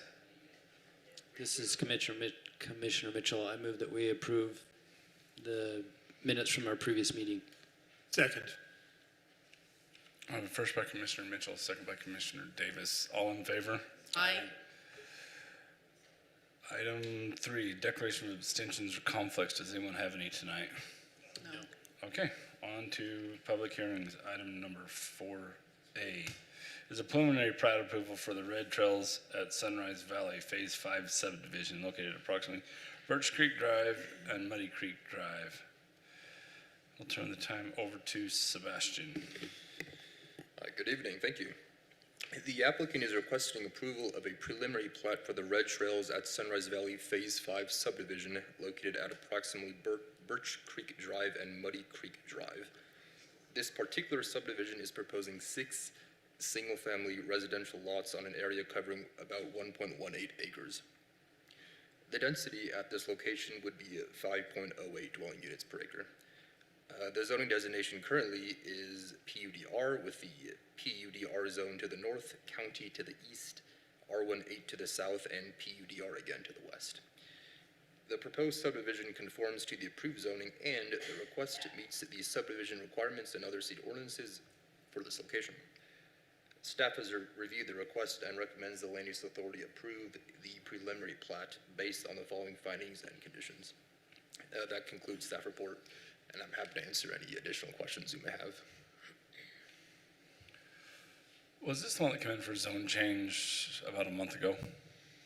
The last little piece they weren't sure what to do with, maybe more than a month ago? Yes, it Just was. recently? Yes. Yeah, it's a PUDR. Yeah. Okay. Okay, thanks, Sebastian. Actually, I got a question, Sebastian, Sorry. sorry. The walking trail that goes behind this development, is it part of this, or is it stopped before it gets to this? The plans did not show that trail there. I believe it's not part of that. Trail will not be part of this development. Where does There is that a trail, stop? it's in a different phase. Okay, it's not part of it. Yeah, not this phase, though. Okay, I was just curious to see if that trail will continue to get developed as the developments take place up that north. Is it just dead ends at the edge of? It will, the previous development will dead end it into the county property, which is that the gravel pit property there. Yeah, okay. All right, this is a public hearing. I will open it up if there's anyone here that would like to speak to the public hearing. Okay, I will close the public hearing portion of this, and if you guys have any more questions or concerns, or look for a motion. Commissioner Anderson, I'll make a motion to approve the preliminary plat for Red Trails at Sunrise Valley Phase 5 subdivision located approximately Birch Creek Drive and Muddy Creek Drive with the findings and conditions outlined by staff. Commissioner Tupou, I second that. I have first by Commissioner Anderson, second by Commissioner Tupou. Individual voting, Commissioner Anderson. Aye. Commissioner Davis. Aye. Commissioner Mitchell. Aye. Commissioner Tupou. Aye. Commissioner Bullock, I'm an aye as well. That will pass for approval. Item 4B is a preliminary plat approval for the Palmetto at Alea subdivision located at approximately Cattail Way and Loop Drive. The applicant's Randy Walker, and we will turn the time over to Sebastian. The applicant is requesting approval of a preliminary plat for the Palmetto and Alea subdivision located at Cattail Way and Luca Drive, which is in Village 12A of the Alea PCD. It looks like the map's going to flip around there. This particular subdivision is proposing 203 lots on an area of about 17.1 acres of land, with an overall density of 11.9 dwelling units per acre. This development provides 525 parking stalls, which exceeds the 520 minimum required amount. Also, it should be noted that a 0.5 acre amenity area is included to the east of this development. And that will consist of a playground, a barbecue pit, and I think an outdoor play area, like a tennis court or something. The zoning designation at this location is PCD, and the R16 zone is to the north, open space to the east, and PCD again to the south and west. The proposed subdivision conforms to the approved zoning, and the request meets the subdivision requirements and other city ordinances for this location. Staff has reviewed the request and recommends the Land Use Authority approve the preliminary plat for the subdivision based on the following findings and subject to the following conditions. I'm happy to answer any additional questions you may have.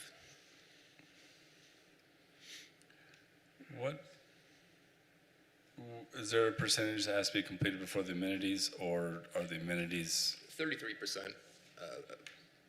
Yeah, yes. building permits or COs? Building permits, I reckon. Okay. We don't like to hold up a certificate of occupancy. We'd rather hold a building permit. Building permits aren't involved. It's just the city with the developer, the builder. It seems like it would go faster too. So. I mean, this just appears to be a continuation of what we saw last meeting. That's exactly. It's just gonna. This is the big chunk. Yeah, it's gonna kind of fill in that parcel land there with all the rest of the development. Yeah, right up, I guess, pushing up towards 7 and. Exactly. Are these all nightly rental? Or is that kind of the vibe for a lot of this?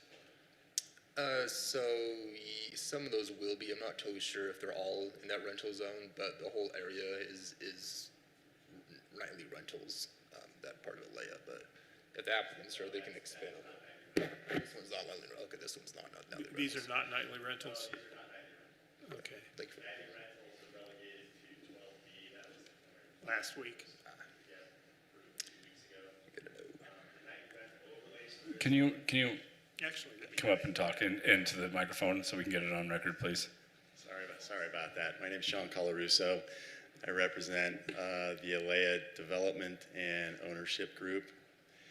Originally, all of 12 had a nightly rental overlay, and so there are still some old legacy maps that show that attachment, but that nightly rental overlay for 12A was moved to Village 28 with our PCD amendment, and so 12A does not have nightly rental attached to it. So the vision for those townhomes is that they will be built and it will be a for sale product, not a nightly rental product or long-term rentals. Some of them might end up as long-term rentals, but we're really pushing it as a for sale product.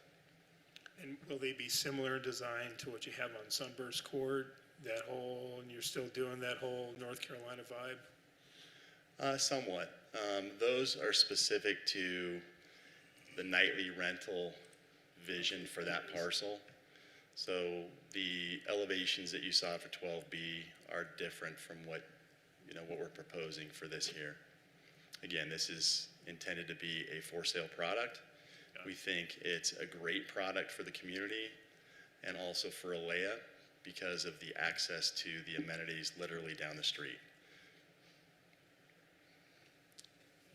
So you missed all the fun 2 weeks ago, but. I did, and I apologize for that. We actually met with the majority of those residents this afternoon because there was some misunderstanding regarding the notices that were sent out about the drainage concerns and also the crossings to the medians so we can start landscaping the area, and I think it was a really productive meeting.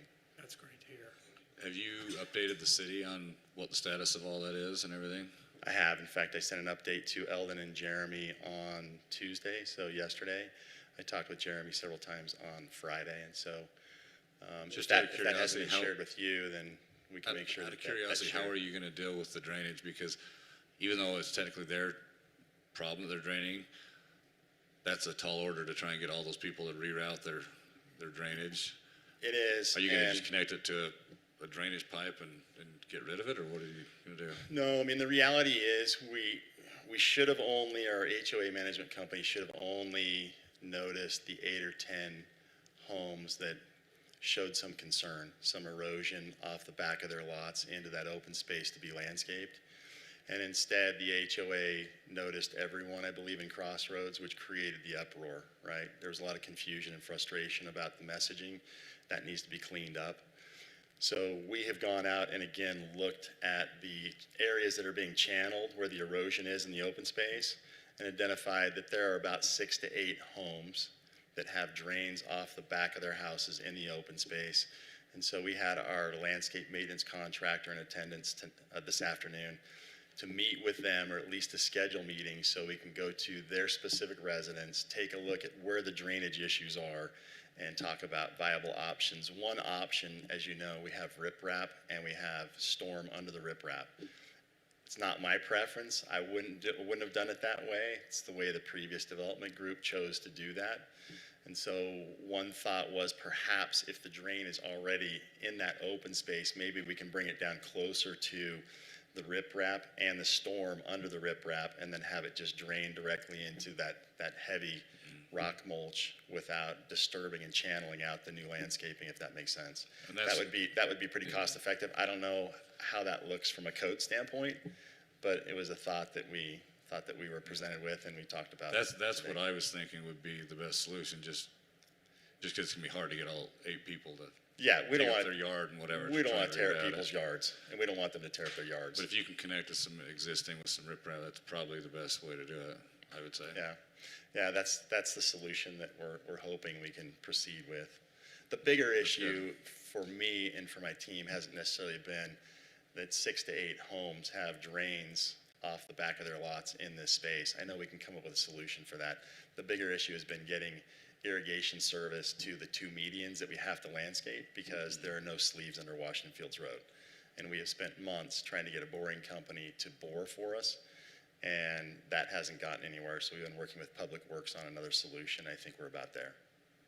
Because you can cut the asphalt too and patch it. We can, but I know a certain individual, I won't name his Well, you're the name, one holding he it doesn't up. like it when we cut into roads. So that took us a minute. So it's all your fault then. We should have got you up in front of the whole crowd. Thanks. Any other questions? I appreciate it. Thank you.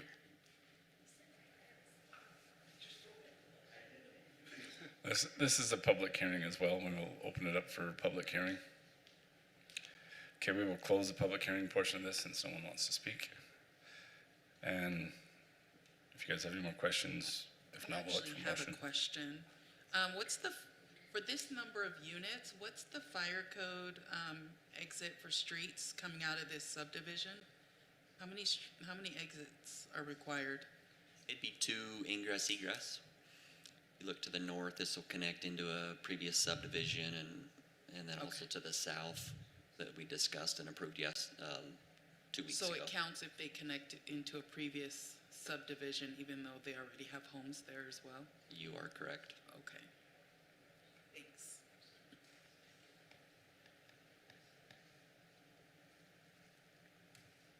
I'll look for a motion if anybody wants to make one. You want me to do it? I'll do it. It's fine. Commissioner Davis, I'll make a motion to approve the preliminary plat for Palmetto at Alea subdivision located at approximately Cattail Way and Luke Drive, subject to the conditions and findings contained in staff's report. This is Commissioner Mitchell. I second. First by Commissioner Davis, a second by Commissioner Mitchell. Individual voting. Commissioner Anderson. Aye. Commissioner Davis. Aye. Commissioner Mitchell. Aye. Commissioner Tupou. Aye. Commissioner Bullock. I'm an aye as well. So that one passes. Item 4C is a final plat amendment for Lot 5 at River Shadow Estates subdivision located at 1160 South Washington Fields Road. We'll turn the time over to Sebastian. The applicant is requesting approval of a partial amendment to the final plat of the River Shadow Estates subdivision located at 1160 South Washington Fields Road. This amendment involves simply adding 4,020 square feet of adjacent common area common area along Washington Fields Road into Lot 5. And the homeowner owns that area that was initially common area. No other changes are being made at this time. Lastly, the applicant will be installing a block wall and landscaping along Washington Fields Road up to the wash area. And there is a trail, so there will be a gap between the wash and the wall. Staff has reviewed the proposed final plat partial amendment and finds it conforms to the PUDR zoning of this development. The subdivision also remains in compliance with the subdivision ordinance of the city. Staff recommends the Land Use Authority approve the partial plat amendment based on the following findings and subject to the following conditions. I can help answer any questions if you have any additional comments or questions. I have a question. So the home next to the road, and they would be extending their property line in the shape of that triangle? Yes, that But triangle then- piece will be joining the current property to the south. And they would do a brick wall along there, and that brick wall would end at the end of their property line? So the brick wall along the edge of the triangle piece adjacent to the sidewalk, that's where the block wall will extend or will be, and then it'll go up to the wash. Okay. I have a few questions about this particular lot. I drive by this all the time. It's near my home, and I've thought often, like, why aren't they doing something better with that spot? It's like, it's a really visual spot because as you come around off of the bridge, you see it right away. Right. And there, it's kind of awkward. Why didn't they, if it was that originally part of the common space of that subdivision, why didn't they do anything? Why isn't it grass? Why isn't it something that the kids can play in? Yeah, that's a good question. And initially, they came in for a building permit actually to build a structure, but to build a structure, you have to have that house there, did meet setbacks. So that's why we're joining those parcels. And to answer your question about the grass area, I'm quite frankly not totally sure. They weren't clear about that, but yeah. And is that road, like, I think the city made a mistake when we allowed that subdivision to be built with only literally like 12 inches of barrier between these people's backyards and the sidewalk. It does not look good driving right there. You guys all probably noticed that. And the block wall will be placed 15 feet away from right of way, so there'll be a landscape strip as well. Okay, and they're going to give you 15 feet. And how are you going to weave that 15 feet? I guess you'll just kind of like slope it into Really, to answer your question, it's up to the homeowner to accurately, decide exactly where the 15 feet can be measured from, but, they'll be measured, from the back of the sidewalk or outside the sidewalk. And is there trail access right there? Like, how are people using that right now? It seems like I've seen trailers parked there. I've seen kids riding bikes over there. Like, what is? It's kind of just a backyard space, open space for, like you mentioned, kids. So if you look at the map, you'll see that light white line. Their common area actually crosses, okay, now it's highlighted.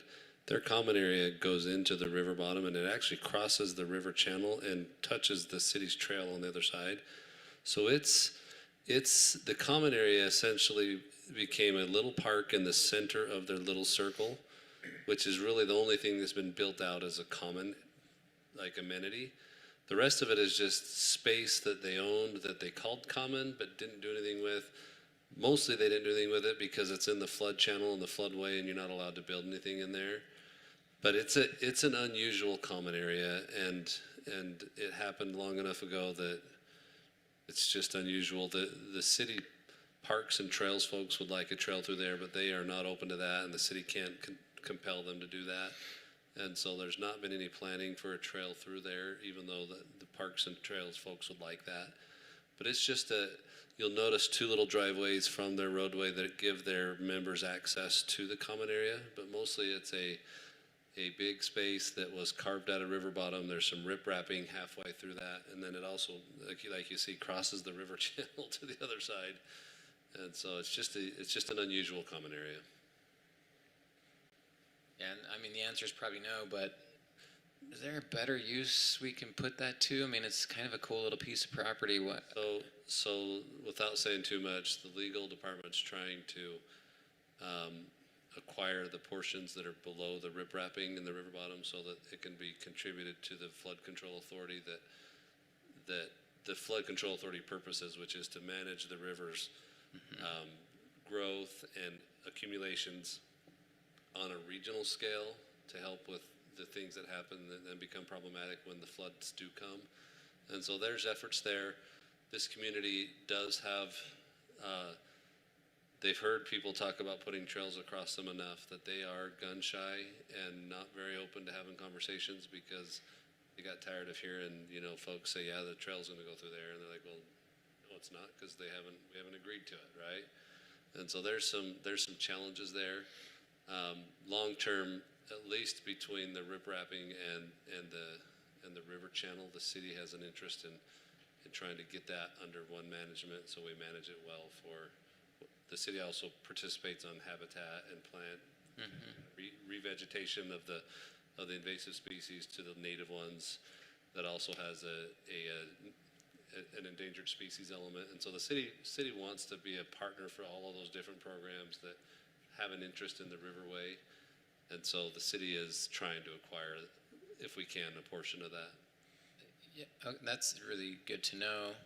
In this case, who wants, is this the property owner of that home right there that's like, hey, can I have this instead of it being common space? Can I just add it to my backyard? And the He did. He already purchased it from the HOA. So, like Sebastian said, he then came in for a building permit, and we're like, wait a minute, we haven't acknowledged this through the city process. I mean, I don't know what to do about it, but I do not like the way that's gonna look and feel. It's right now, it's like kind of a bit of an open piece, and he's gonna like put a fence out on this triangle that slices that more. And if the city was gonna get its hands on it, it'd be better to get its hands on it. I mean, I guess it can't now. He bought it, but it's weird. So with this proposal, I think we're taking a step to comply with city standards as best we can. You're absolutely right. The landscaping strip that was there is not adequate. They pulled the trees out because it's breaking the sidewalk. Very minimal. So he's going to be installing a 6-foot block wall 15 feet back from the sidewalk and putting live growth vegetation. So as you come across the bridge, you won't be looking into that vacant lot. Oh, really? So the wall is going to extend beyond his property line? Correct. It'll go all the way through to the common area and stop just shy of the wash to help clean up the visual aspect. That's better. I thought you were saying we just ended his property line. That's just going to be so weird. But okay, that's good. That's, I mean, best we can do with an oddity. One other thing, also with all these communities, common area doesn't mean it's a park or it's improved. It's not the same as an amenity. Like an amenity is like a park or a pickleball court or a pavilion or something. Common area just means it's not owned by any one owner, and it's usually just left as is. That's how every community is. So if you see something saying common area, that doesn't mean, oh, we should have planted grass or whatever. It's just. Thanks. I think if we could go back to, I'm trying to see when the plat was 2002, so way back. It's not that far, but you do the math, it's farther than it seems. The city should have had the developer convey portions that are down in the flood channel to the city at that time, and my guess is the developer would have been happy to. But instead, they just, whatever remainder of the parcel that they acquired for development just got labeled with the common area because that's what worked for them. But I think today we would say, yeah, dedicate that to the city. We'll manage that, publicly and regionally for the interest that a riverway needs to be managed for. Which is better for the community, like the HOA, because they have some liability for maintaining the riverway and all that erosion. Whereas if they give it to the city, they don't have any liability for that. I mean, it's a great spot for a trail. It just is a great spot for a trail right there. But, well, that's really helpful. Thank you. Appreciate all that information.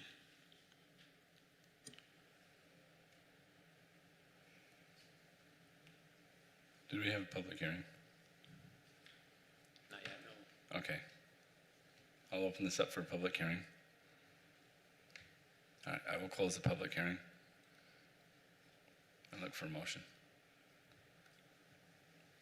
This is Commissioner Mitchell. I move that we approve the final plat partial amendment to Lot 5 of the River Shadow Estate subdivision with the recommendations and findings, conditions established by staff. Commissioner Anderson, I second. First by Commissioner Mitchell, second by Commissioner Anderson. Individual voting, Commissioner Anderson. Aye.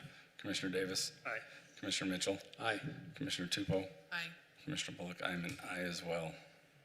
So that is approved. Item 4D is a final plat amendment to Phase 2 of the Sun Valley Industrial Park subdivision located at 62 North Country Way. Turn the time over to Sebastian.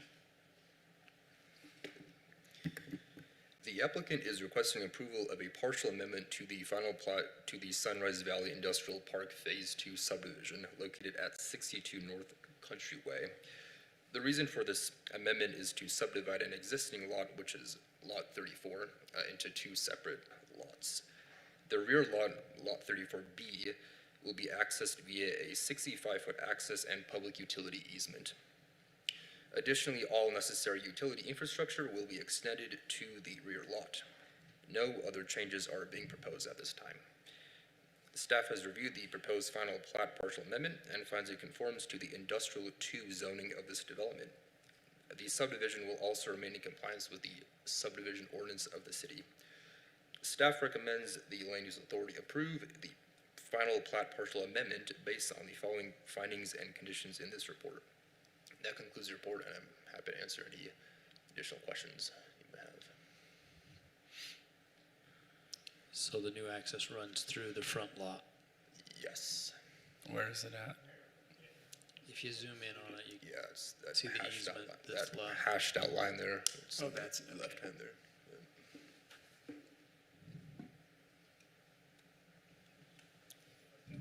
So will that be, what kind of access will that be? Is that going to be a paved roadway? Yeah. 65 feet. Is that what it said? Yes. 50, wait, 65. 65. oh, that's the pipeline. I just, industrial, you just want to make sure there's enough room to get vehicles down, big trucks down in turn, so you're not taking out fences that people, to build big round things. Cody? Well, it'll be a private drive, too, so Yeah. You sound like you have some experience with that. Just this week? 20 plus foot tanks 28 that foot ship. wide load going down the road?